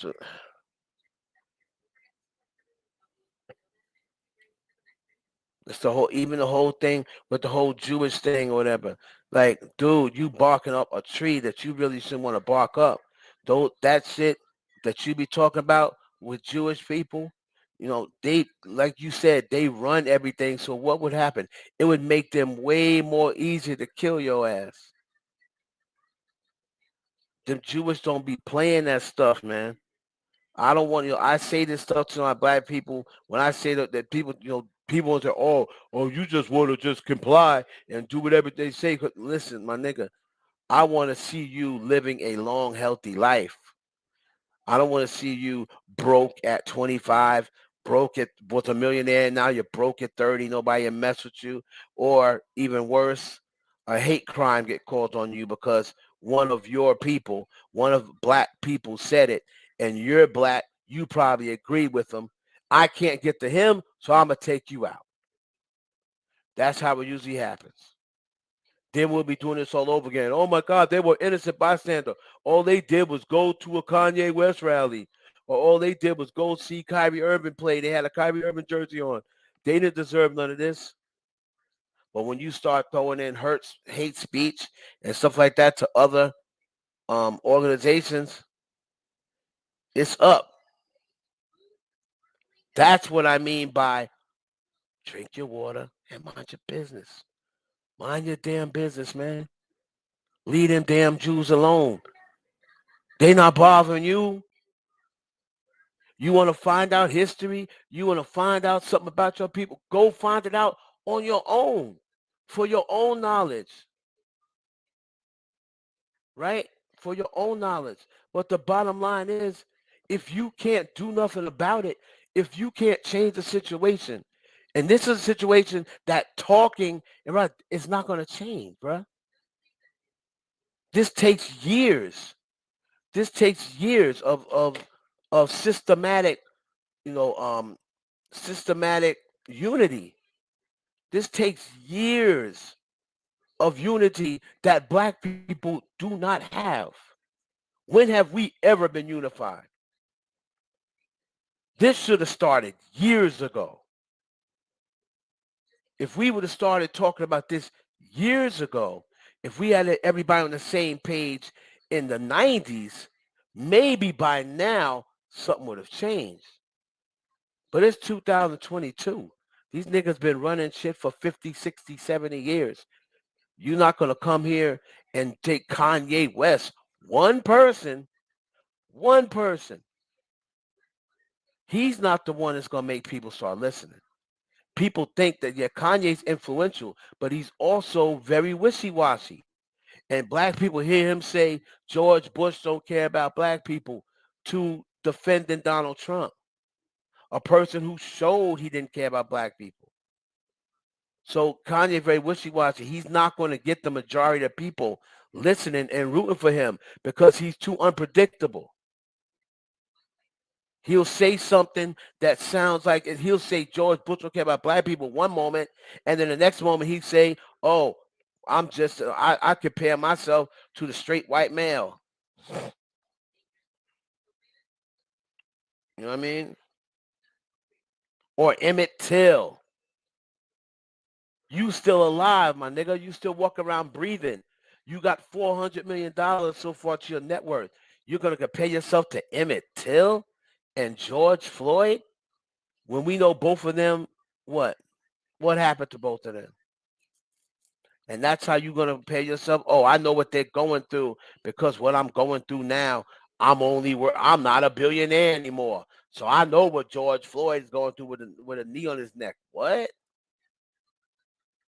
And y'all be rocking with that and be supporting that.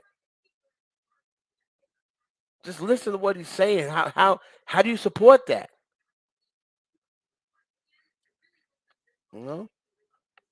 And the funny thing is, black women, y'all talking to the black women specifically, y'all are so quick to cancel a black dude or not mess with a black dude because he only dates white women. He's a colorist. To another, y'all will cut him off, but you ain't holding Kanye under the same microscope. Kanye don't fuck with black women anymore. He had an opportunity to mess with black women, but it's black women caping for him. How come he don't got to go by the same rules? They call him Michael B. Oh, I don't mess with Michael B. Jordan. He's a colorist. Oh, I don't mess with so-and-so. He's a colorist. But Kanye West broke up with a white wife that he said was his main problems. Oh, trying to keep me from my black kids, this, that, and the other. Then you get a chance to date. You don't go out and date a black woman. You go and date another white woman that look like Kim. And then break up with her and then go get another white woman that looked like Kim. He basically went on camera and told y'all ain't his type. Y'all ain't his type. I got a type, and it's someone who looked like Kim. So all these black women out here caping for him, y'all need to wake the fuck up. That nigga ain't rocking with you like that. He wouldn't give you a second look. And you out here caping, and he wouldn't give you a second look. He don't give a fuck about black people. He care about what affects his pocket. That's the only time he starts talking about us, when his pockets are being affected. If y'all can't see, I'm saying y'all being on people who rock with Kanye. If y'all can't see that, then I don't know what the fuck to tell you. I don't rock with no nigga that said slavery is a choice. And I know my ancestors got dragged and beat through slavery. I'm not rocking with no dude that says that. You're not going to fool me and maneuver and manipulate me, nigga. I don't give a fuck what you talking about. About some Jews or this, that, and the third. I don't give a fuck about that. Anybody that follow, he just trying to manipulate y'all, manipulate the new generation, because he know y'all be on there. Oh, we're going to stand with Kanye. We want this, that, and the other. They did the same thing to Colin Kaepernick. Same thing to Colin Kaepernick. Oh, we standing with Colin. We standing with Colin. Colin Kaepernick done lost his job. He out of the NFL. What y'all niggas doing? Watching football again? You got your ass up off that ground. With Colin Kaepernick was really standing on some shit. He's the nigga y'all need to be following if you want to see somebody showing you something, because Colin Kaepernick put his whole life on the line for this shit. He was willing to he gave up his life for football. That's how he was feeding his family. He gave up the football because he said, no, I'm not getting up.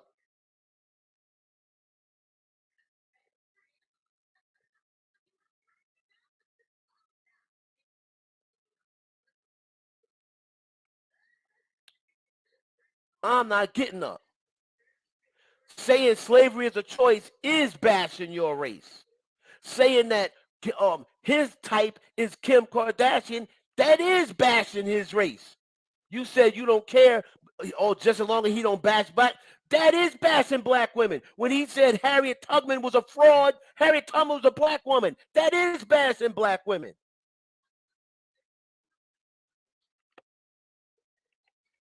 What? The only way of bashing black women is saying dark skin women can't wear lipstick.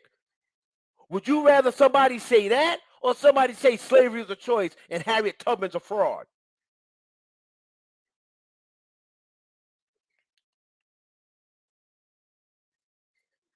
My type is someone who look like Kim. That's bashing black women right there. If Michael B. Jordan said that, y'all are trying to have that nigga hung.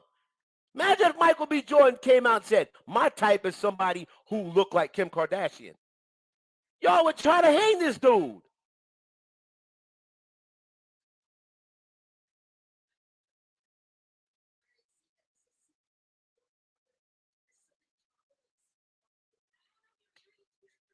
Y'all would try to hang this dude. He show up on the red carpet with a white woman. They all in this dude's comments. Oh, you hate yourself, self-hate, blah, blah, blah. Michael B. Jordan ain't never said one negative word about black people. Never. He's never said one negative word about black people. Just because he showed up at the red carpet with a woman who ain't black. Y'all give that more credence than this idiot saying slavery was a choice. And wearing a shirt to say white lives matter. And saying he compares himself to the white straight male.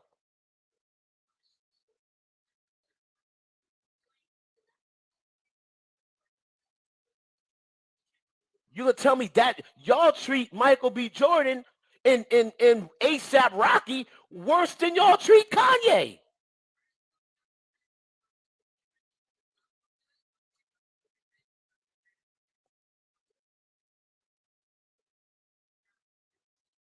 You ever heard ASAP Rocky make a comment like that? Just because he said, what you call it? He's another one. He said all lives matter. Y'all will never let him forget that. This nigga said white lives matter.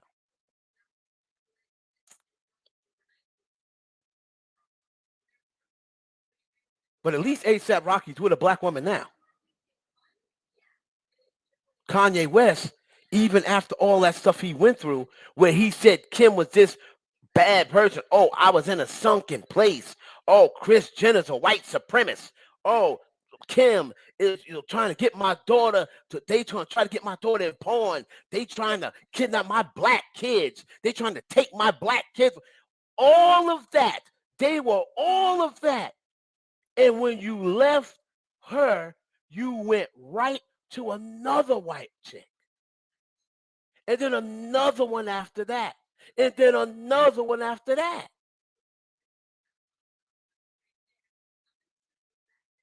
And basically was telling black women, ain't no need of y'all getting in my face because I got a type. My type looks like Kim. He said it out of his own mouth.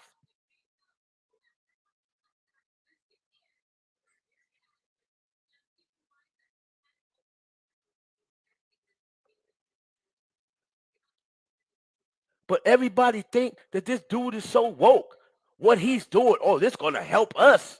He's doing this for us. Kanye's showing us the way. He's showing you the way how? Since he told you that Jewish people run the world, has your pockets increased? Has your pay rate increased? Have you gotten a raise? Has your Jewish boss said, you know what? You got me. He's right. We run everything. You know what? I'm going to let you own everything. And, you getting a raise. Just don't expose us no more. Has anyone said that to you? No. It ain't helped you none. This nigga is a celebrity. He is a millionaire. Them Jewish people only became a problem when it started messing with his pockets. That's when it became a problem.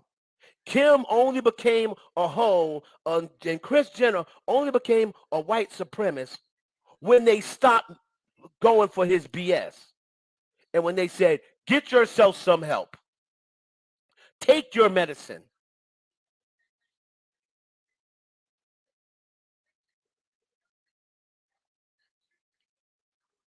Kim is this bad, terrible mother, but you had 4 kids with her.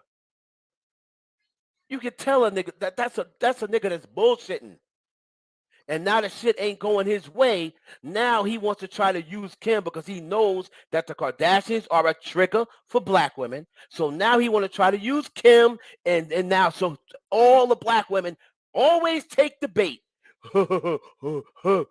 That's true what he be saying.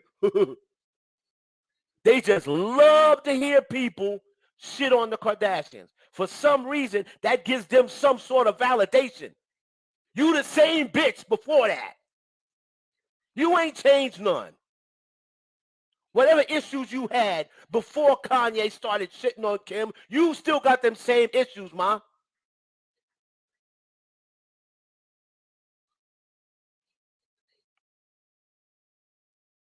This dude ain't helping you none. This dude ain't helping your life none. He ain't helping none of us regular people. He ain't helping none of us regular people by telling us that the Jews run everything. Nigga, no kidding.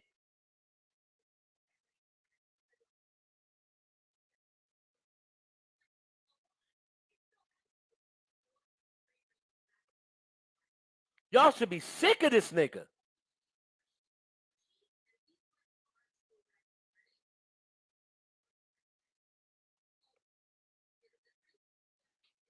That's like me coming out and saying, you know what? I think they be controlling the climate. I really do believe that they be controlling the climate. And I said that to y'all, and y'all said, ooh, oh man, Heaven, you might be on to something. You know how long people been saying that?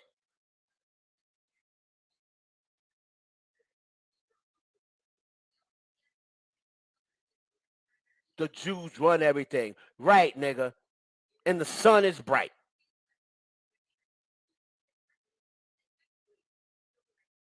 You want to stand on it. He want to show y'all something. Give up that money.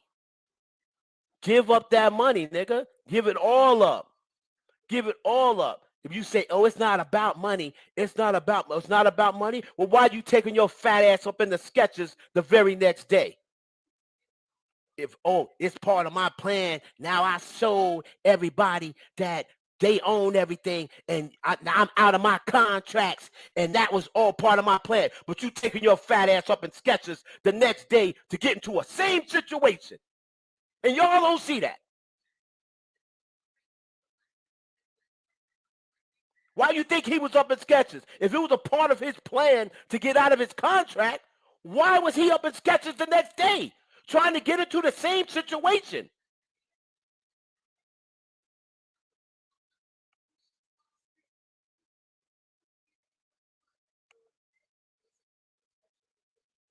Same thing with Kyrie Irving. Same exact thing. Oh, I'm standing on it. I'm standing on it. I'm standing on it. I'm standing on it for my people. For my people. You see people, yeah, let's get behind Kyrie. Let's get behind Kyrie. We can get behind him. I'm standing on it. I'm standing on it. I'm not going to apologize. I'm not going to apologize. I'm not going to apologize. Suspension with no pay. I'd like to apologize to, to my Jewish niggas is fake. It don't matter until it starts affecting their pockets. That apology came real quick when they said suspension and no pay.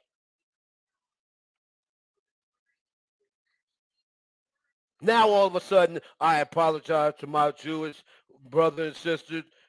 I'm still learning such and such and such. You still learning that you wasn't going to get no pay for 5 days.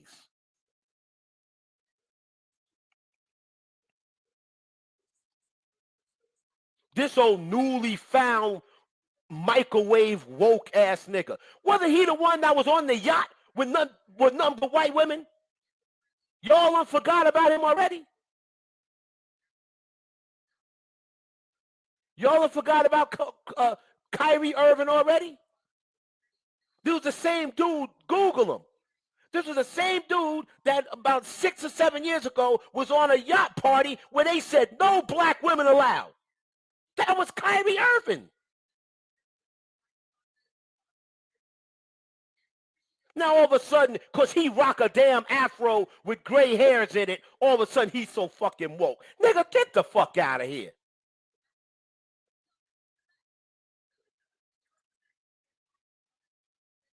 One nigga you ain't fooling, me. Now he went and got a black woman. He was dating Kalani. He was dating all these non-black women. He was dating all these non-black women. Now all of a sudden he gonna run and get a sister and start growing out his afro. He's a flat earther. He's the one that believes Earth is flat. So you already know he halfway off his rocker. He's one of them dudes that whenever he just want to always be the opposite. He always want to be the opposite of what he is.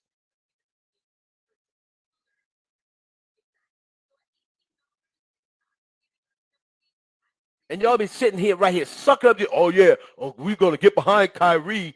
We're going to get behind Kyrie. Let's boycott the NBA. Nigga, by yourself. By yourself. You going to boycott the NBA. That nigga ain't boycotting it. You still not see where that apology happened.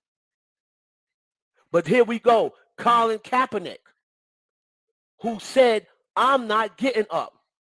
Y'all can kick me out of football. I'm not getting up because I don't believe in it. It's police brutality. It's social injustice among black people. That's why I'm kneeling.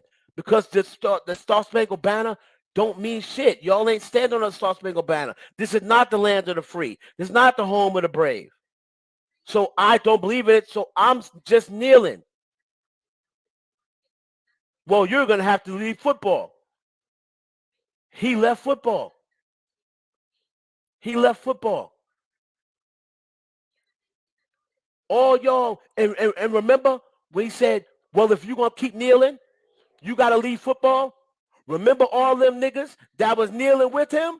When they said you got to leave football, and they start thinking about, oh, shit, that's going to affect my family. They got their black asses right up off that knee. They got their asses right up off that knee, except Colin Kaepernick. Rihanna. Love Rihanna to death. I stand with Colin. I stand with Colin. I stand with Colin. After I'm not rocking, hating all this shit about Jay-Z, disliking comment. I stand with Colin. I stand with Colin. 2022, she doing the Super Bowl. I guess you ain't standing with Colin no more. So you ain't standing with Colin no more?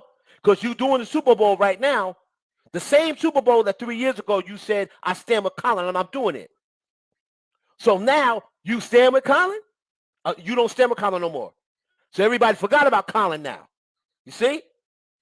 Everybody forgot about Colin now. When people were saying, oh, yeah, Colin, yeah, stand on it, stand on it, stand on it. But he the only one out of a job.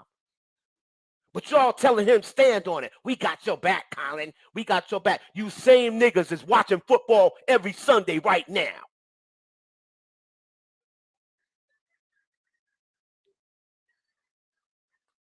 and ain't thinking about Colin Kaepernick. Y'all ain't thinking about Colin Kaepernick.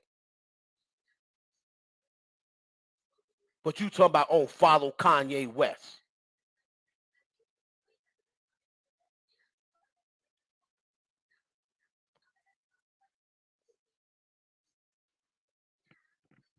Colin Kaepernick's the one who stood on it. If you don't know, look up Chris Jackson, Mahmoud Abdul Rauf. He was a basketball player in the 90s and early 2000s. He did the same thing. He just didn't make a big stink out of it. He was a Muslim. He was turning around during the spot. He was the first one to do it. It wasn't Colin Kaepernick. Colin Kaepernick just was a bigger name. But in the 90s, if you look up Chris Jackson, he was a basketball player in the NBA. He was actually the first Steph Curry. But they don't talk about that. They make you believe that Steph Curry is we've never seen nothing like Steph Curry. Yes, we have. His name is Mahmoud Abdul Rauf. But people don't talk about him because they want to mark him out of the NBA because he was doing this Colin Kaepernick shit in the 90s. He was turned around for the national anthem. He wouldn't stand with his heart on his hand. He turned around for the same exact issues.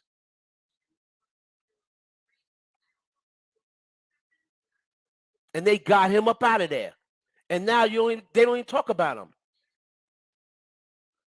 They don't even talk about. They talk like he was already about the same size as Steph, about the same height. He may have been a little shorter. Had the same crazy dribble, can shoot from anywhere on the court. Was dropping 60 and 78. He scored 100 points in college or in high school, one of them two. Killing Jordan. You go on YouTube, there's games where he's making Michael Jordan look like a fool. But nobody never talk about him because he pretty much got blackballed out of the NBA because he was turned around during the national anthem. So there's been other niggas that's done it. There's been other niggas that's done it. This ain't nothing new. And the niggas that win, after y'all was talking about, I stand with Colin, I stand with Colin, I stand with Colin. Yeah, stand on it. Yeah, we stronger than that. We together. Jay-Z came and said, get your ass up off that knee. We past kneeling. What y'all do? Get your black asses up. When Jay said, get your ass up off your knee, all y'all niggas got up off your knee and started watching football again. So I don't want to hear that garbage. Ain't nobody standing on shit when it come to feeding their family.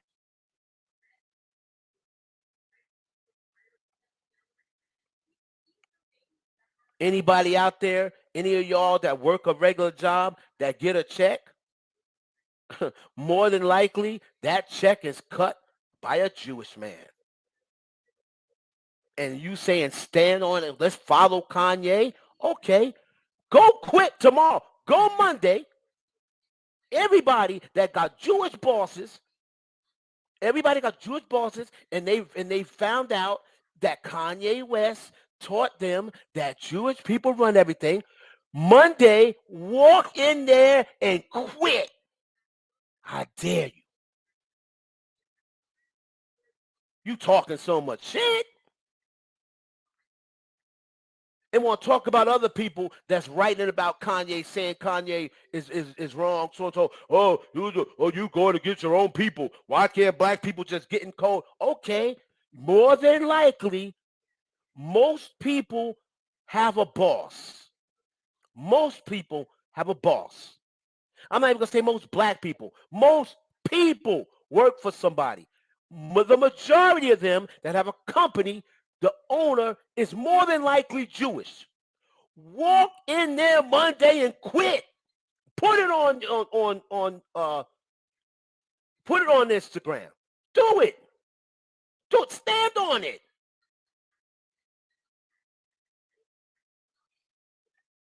You won't do it because you're just talking shit.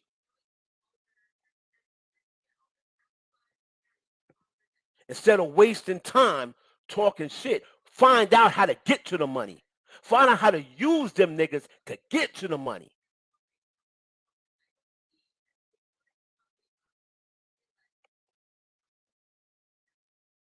Make them need you. Make them need you.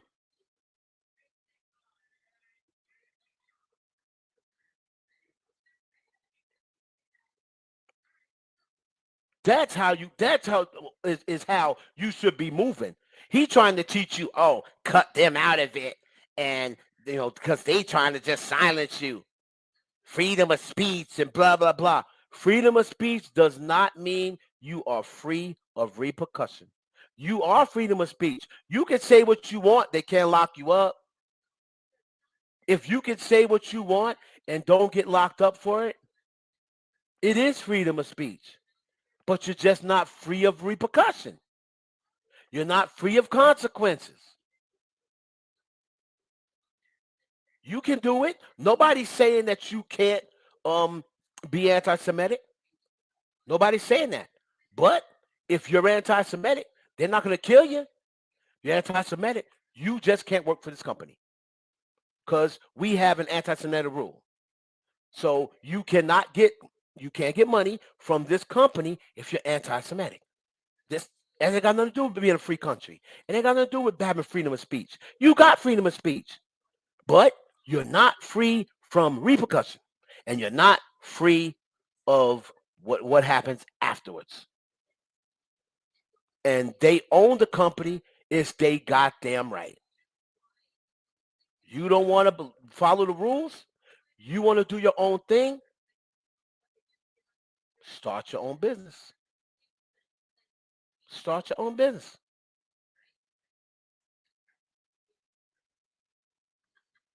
Start your own business.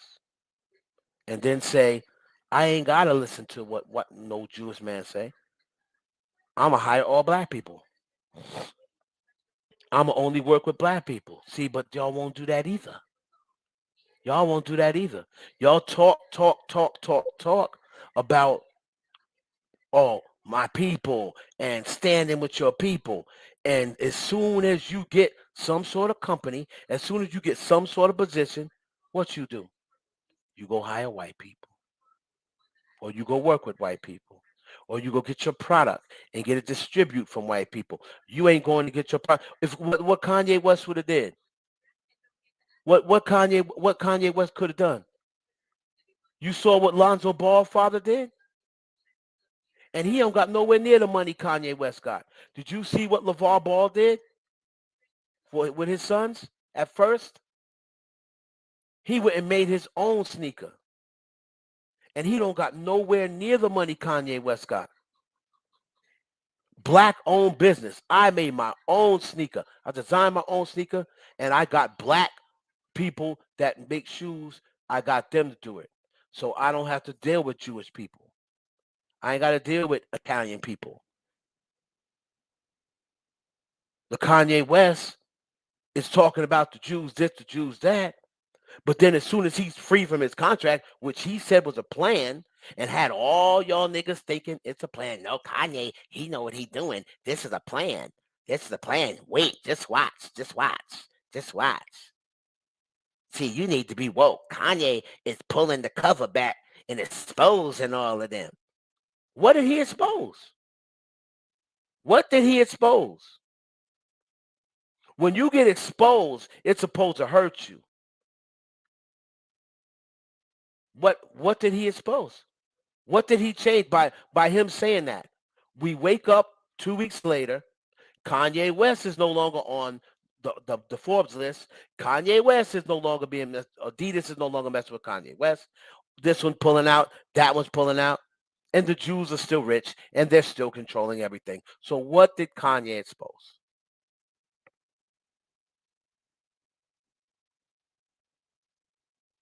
And then he did all that talking. He did all that talking to y'all, sold y'all on that bullshit. Only Candace Owens and racist white people. Can y'all see that? Can y'all look out and see that? Did you notice that only uh, racist groups, hate groups, and Candace Owens' ugly ass? Do you notice that they're the only ones supporting Kanye? Have you seen Oprah? Have you seen Jay-Z? Have you seen any of these billionaires supporting Kanye West? Any of these black billionaires? Somebody's got to, you going to tell me that all these other black billionaires, they're just dumb coons? They're just dumb puppets. They don't know the stuff that Kanye knows. Kanye's just the smartest one in the room, right? He always wants people to know that he's the smartest one in the room. He's like Kyrie Irving. They're the same type of person. Kyrie Irving said the earth is flat. He wants to come in. He wants to tell all the Israelites, the black Jews, the this, that, and the other, our people, blah, blah, blah, blah, blah. He always wants to make people think that he's the smartest in the room. Well, my brother told me something at one time. He said, if you're the smartest person in the room, you in the wrong room.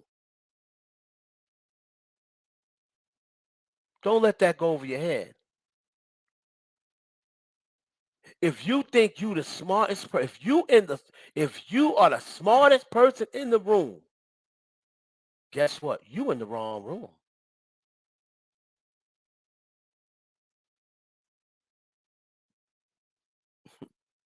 Don't let that go over your head.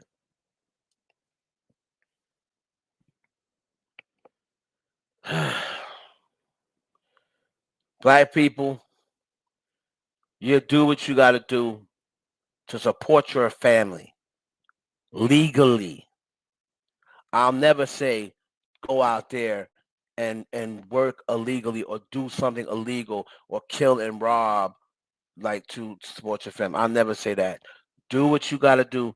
Play the system to the best of your ability, right? I'll take myself for listen. I'll take G for an example, right? G pretty much stands on the same stuff that I stand on, but G owns her own business. She owns a family business. Now, yes, not everybody's gonna be that lucky. She just happened to have a grandfather who was rich. He started an undertaker business. He passed it on to his son, and then when G's dad died, he left her the family business. So they're American Trinidadians, and they run an undertaker business. She don't got to answer to Jews. She don't got to answer to anybody. They hire her for services. Unfortunately, the dead is never going to go out of style. The dead is never going to go on strike. Unfortunately, you guaranteed that you're never going to go out of business.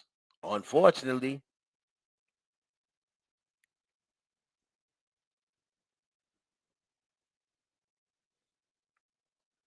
right? So she don't own. And then it's funny because I go in her comments and I see people saying, "Oh yeah, you're a coon.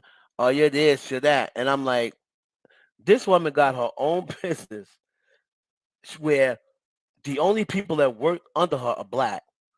There ain't one white person working for G on in her family business, and there's not one white CEO.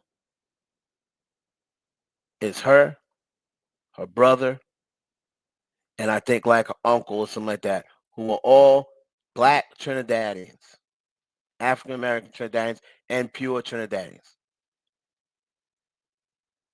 But she's not stupid. She's not stupid. If she went out there talking about anti-Semitic stuff, she got Jewish people that come there and ask for services. They bury black people, white people, Jewish people, Arabian people. They bury all people. Money is the same culture. Money is the same race. Money is the same color. No matter who handed it to you. Y'all need to go out there and figure out how to get your money. We living in the last days. I don't know how long y'all gonna be alive, but I definitely ain't wasting no time following behind Kanye West or none of these other niggas that trying to show you how to become broke. Nigga, you lost money. In the last few months, you lost billions of dollars. Why would I listen to you? Why? Why would I listen to you? The only thing you showed me is how to lose money, nigga. I don't want to learn how. I want to learn how to gain money. I don't want to learn how to lose money.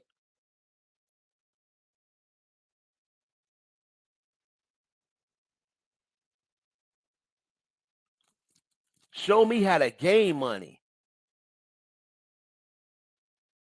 The equivalent of what Kanye West is showing people is the equivalent of me if I was working for a Jewish person.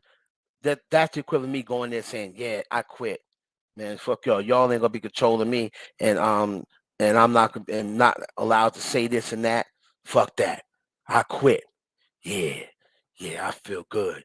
I did something for the black race. Now I'm gonna go on social media and tell everybody that I walked up to my Jewish boss and quit. That's what they all should do. Next month, they baby crying.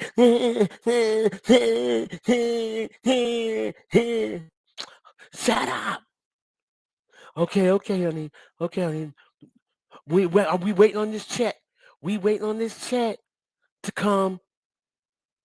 I ain't working right now because I quit my job. You know, I'm standing on it. I'm waiting on this government check to come. The government check is probably signed by a Jewish man. We waiting on this check. It's supposed to be here between the 11th and the 15th. So we waiting on this check to come. Fuck out of here, man. Y'all niggas is crazy.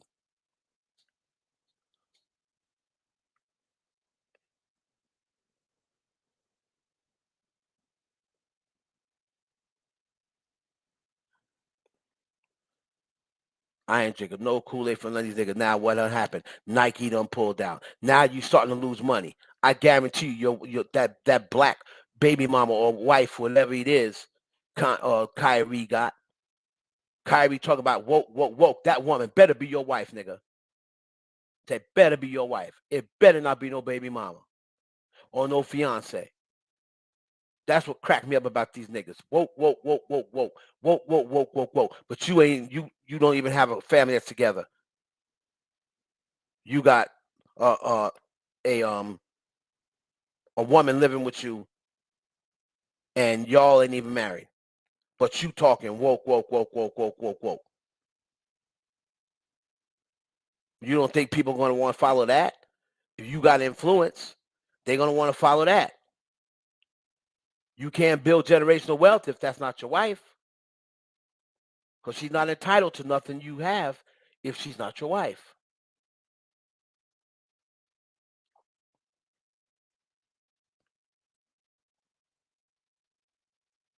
Nigga crazy, man. But anyway, y'all, don't be fooled, my black people. Please do not be fooled by this nigga.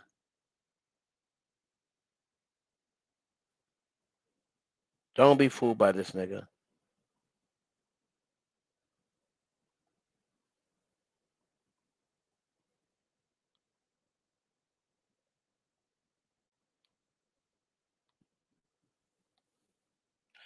Anyway, y'all, Dolly, thank you for everything. My assistant Dolly, if y'all ain't following Dolly, y'all need to follow her. Gigi, I thank you, Gigi. Gigi be talking to me on Twitter. Y'all ain't even following me on Twitter. Thank you, Gigi, for following me back on Twitter as well. Gigi followed me on Twitter. She followed me on YouTube. She followed me on Instagram. Follow the IE Network on Twitter because I got mad followers on Instagram. Well, not mad followers. I got like 10K followers on Instagram, but I should have at least half of that on Twitter. So go to Twitter, follow the IE Network. There is 56 of y'all in here. I should have 56 new follows. Well, maybe 6 of y'all are following me. So I should have at least 50 new follows on Twitter by the end of the night.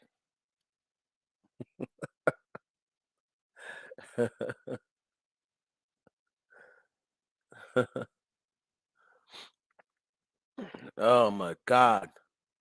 Once again, rest in peace, take off. I don't thank y'all, man, for listening to me.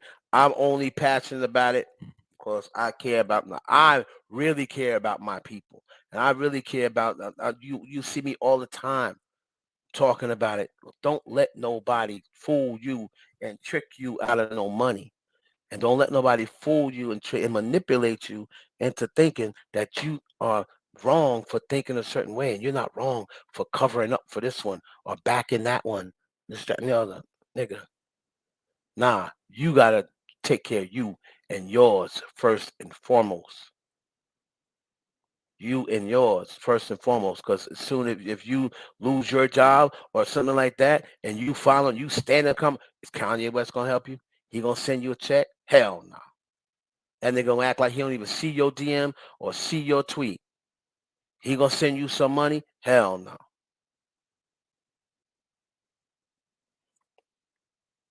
Hell no.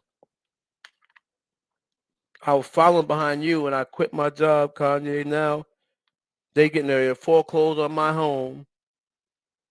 You can't help me out?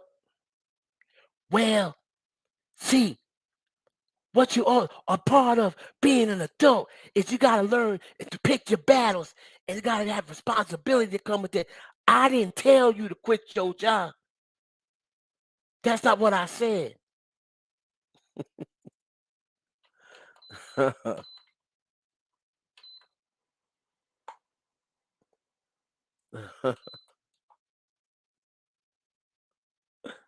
Oh man. See, that ain't what we need to listen.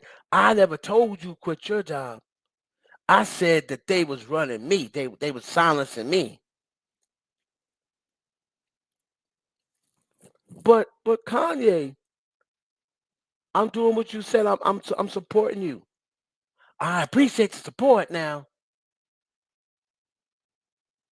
I'll tell you what, I can send you. I got the Yeezys now. I got the Yeezys 35 in my house now. I said instead of paying $1,100 for them, I'll give them to you for 1,000. How's that? I'll give you the love discount. I'll give them to you for 1,000 instead of 1,100 since you supported me. Yeah. You see, Candace Owens went to run support him because she thought he's gonna have enough to buy her husband's parlor. He ain't buying parlor now. I guarantee you that. He gonna be like, nah, I'm not spending my last money on parlor. And then that shit flopped. Then what's gonna happen to me? And you see now, you see the ones whose cock he was sucking, dicks he's sucking. How many times he done sucked off Trump? Where's Trump? Where's Trump? Right? Where's Donald Trump? Where's your daddy at? Your daddy's Trump, right? Has Donald Trump said, Kanye, I'll give you that money back? He got it. I'm gonna give you a $600 million loan. Now you're a billionaire again. Since you supported me. Where's Daddy Donald Trump at? You see what Trump said about Trump? Oh, no, he's crazy. I'm gonna have to separate myself from him. That's y'all's kings. These niggas had y'all believing that this nigga was for black people. This nigga was the savior of black people. They started seeing on Instagram that he did more for black people than in 4 years than Obama did in 8. This is the narrative that y'all started running with because y'all started seeing it on social media over and over and over and over and over. But you didn't look up no facts. You had no facts to back it up. You just listened to Trump say, I've helped more blacks than Obama done in 8 years. I've helped more black in 2 years than Obama's done in 8 years. And you'd be like, oh, that's true. but you have no facts whatsoever. You can't pull up any facts that backs that.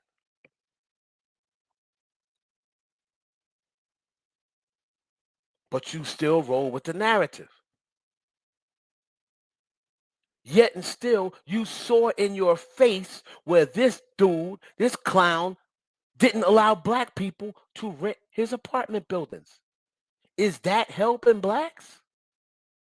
Now that's something very clearly you can see.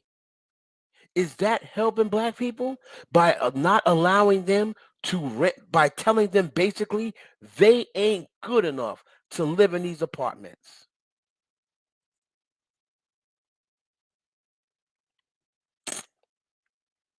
But he's for blacks. When them black men were getting lynched up in that park, he just said, "Oh, you can't defund the police." Never made a comment on it when he was a preacher. Go look for any link of him commenting saying this has to stop. You just can't lynch black people in a, he never said none of that. He never said none of that. He just said, "Oh, there's violence on both sides." What has he ever done for black people? Y'all listening to celebrities talk about, yeah, chump, yeah, chump. Yeah, he helps them financially because he don't really dislike rich people. He ain't gonna dislike you if you're black and rich. If he knows he can get money from you and work for you, work for me, he's gonna be chill with you. But if you're a poor black person, if you're a middle class black person and not a celebrity, that nigga don't give a fuck about what happens. You people were lynching when he was here. It's just the temperature is different. Y'all can say what you want about Biden. Y'all can say the taxes are higher. Y'all can say the inflation is higher. Y'all can say, but I tell you this much. Most places now aren't requiring masks. If Trump was still in office, this fucking COVID would be still running rampant. That's the first thing. Second thing is, it's just the temperature. You ain't fighting at your Thanksgiving dinner table no more. You not fighting and walking out of your family's house on Christmas because y'all done got to an argument about politics. You're not feeling uncomfortable going over your white friend's house no more. And they start talking about, oh, Black Lives Matter and this, that, and the third. It's just the temperature's different. Sometimes it's not about, oh, well, you're paying, things are more expensive for Biden. But it's just it's more peaceful. It's more peaceful. You ain't got to worry about him saying some crazy shit on Twitter. You ain't got to worry about niggas fighting every single day. Niggas just walking around extra mad. When Trump was in office, niggas just walked around extra mad. And their racism came out. You seeing Confederate flags everywhere. You don't want to see that shit. That shit makes you uncomfortable. Makes you uncomfortable. Them red hats symbolize hate.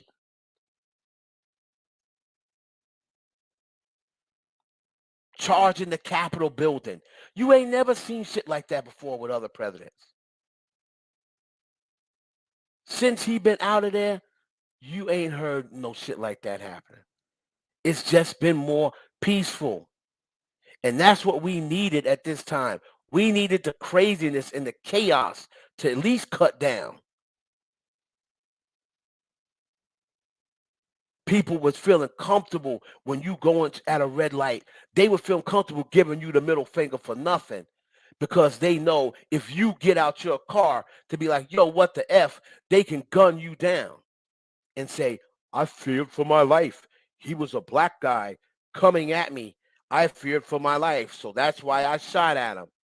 And then the Trump administration will be like, it's a so and so. There's nothing wrong. It's a stand your ground. Blah blah blah. Next thing you know, all the judges and all them people that was Republicans was letting the niggas off because he is self defense.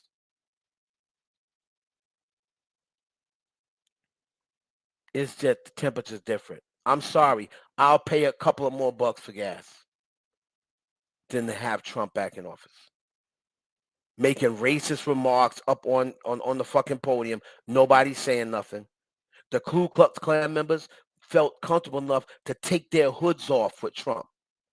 They walking around with no hoods. They ain't got to have hoods on now because the hate is out there. Now I ain't got to cover my face no more. Trump makes it comfortable. Because he's a white person, and he basically told y'all niggas he don't like you. He basically told y'all Latinas he don't fuck with you. He basically told y'all he don't give a fuck about Black Lives Matter. He don't give a fuck about no niggas hanging in no lynching. But the stock market's up. Who cares if black men are getting lynched in parts? The stock market's up. He's the best president. Fuck out of here. Come on, man. I ain't heard about one lynching since Biden been in office. There was 8 lynchings. 8. There was 8 lynchings during Trump's 4 years. 8 occasions where black men were hanging from trees. Hanging from trees. And he barely even mentioned, I don't remember a time that he came up and had a special conference and said, this lynching is not, we will not tolerate lynching of African Americans. Never once. He always said, there's been some violence on both sides. When did he ever step up and say, or when did he ever step up and say, we cannot lynch black Americans? This has to stop.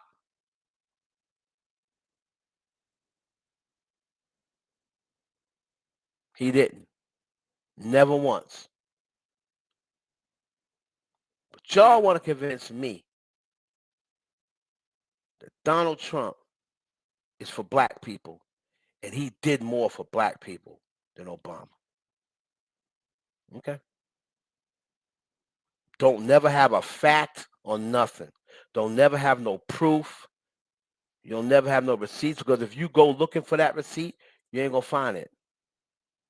That dude has been one of the worst presidents on paper, not just with the voting and the people, his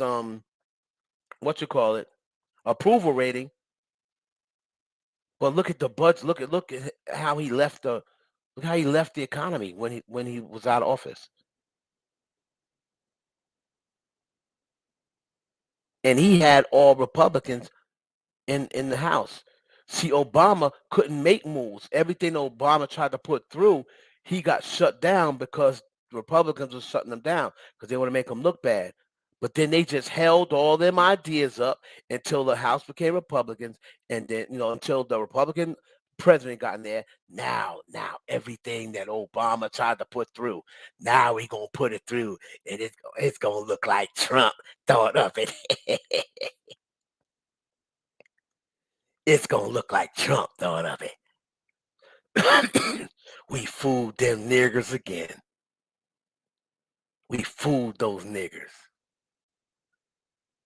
Everything Obama did, we stopped to make it seem like he wasn't doing nothing. Now Trump's in office. Now everything that Obama tried to put through, we gonna release it.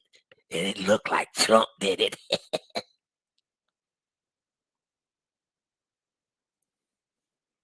We fooled them niggers again. We made them think Obama wasn't doing nothing. But in reality, we was just stopping all his laws that he tried to pass. So it makes it seem like everything that he tried to get for them niggers, we stopped it. Now Trump's in office. We gonna go revisit it and we gonna approve it. And then he gonna say, see, look, I've only been in office a year. Look at all that I've done for black people. Obama couldn't get it done.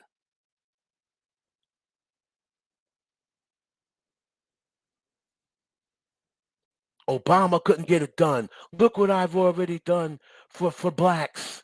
Look what I've already done for blacks. Not for African Americans, not for black people. Look what I've already done for the blacks.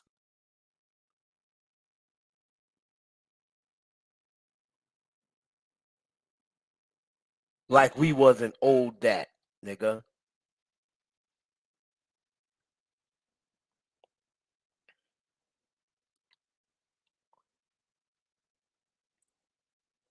Come on, man.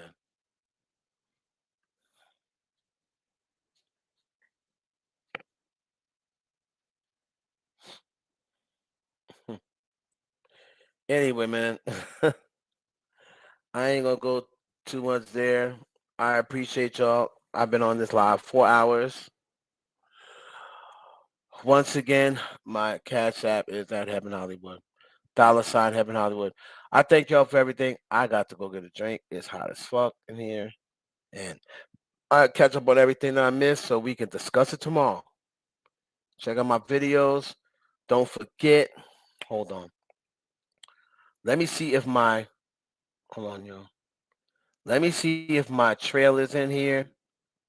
So for anybody who has not seen the trailer for my show, Groupie, which is coming on Tubi, so is Playing Dirty. It's coming on. It should be in a couple of months. Playing Dirty, official trailer. That's my TV show, me and my brother. Shout out to Wes. If you have not seen the trailer for Playing Dirty, this is my TV show. It will be on Tubi. Y'all that got Tubi, if you don't got it, get it and get ready. Don't miss the boat, y'all. I'm telling you. I'm going to be up there. Your boy is going to be up there with 50 Cent. You're going to be battling for the best shows on TV. I'm telling y'all that right now. Check this out.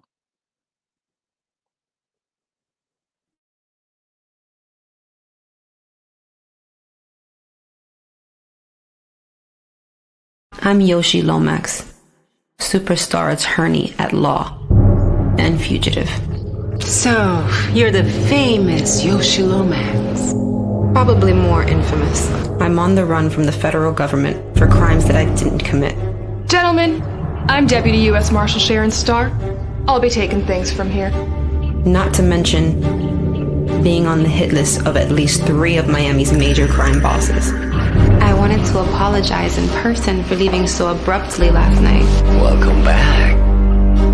That's Vladimir Kuznetsov, a Russian crime boss. He's been a suspect in over a dozen missing person cases. I mean, I didn't get here to be this successful for doing things the American way. I need a list of the jury for my case with Hanju. Oh, really? What's that worth to you? Oh, my God, you're such a... Mr. Santana is to be released upon processing. So what do you know about Sheldon Chisholm? What do you want to know about him? I really need to know if you're going to take my case. I don't have time to play, Miss Lomax. Money is not a problem. You know anything about his case? It's being handled by agents in my field office. I've learned that in this game of life, in order to win... Ready to dance? You gotta play dirty. You might look at me and see a beautiful, confident, successful woman. Congratulations, counselor. Yet another win. But underneath, I'm flawed. I'm broken. And I'm scared. So I have no choice but to run until I can find a way to clear my name. Miss Lomax is now considered a fugitive of the United States. Catching fugitives is my business, which makes her my suspect. You and your associates are relieved. Look. She killed one of our own. But I will not give up. All right, people, listen up. Get a picture of Miss Lomax out there so the public knows what she looks like. I will not give in. Okay. People, we got a game plan. Let's break and execute. I will not get caught. Time to go hunt.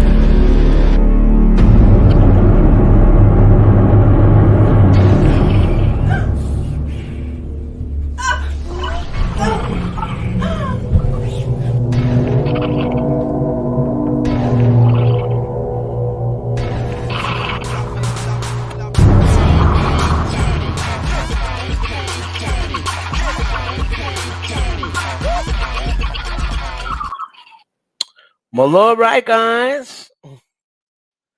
That was the trailer for my show. Look out. It's going to be on Tubi. We ready. We ready. All right, y'all. We're going to check y'all on the next one. Thank y'all, man. Appreciate it.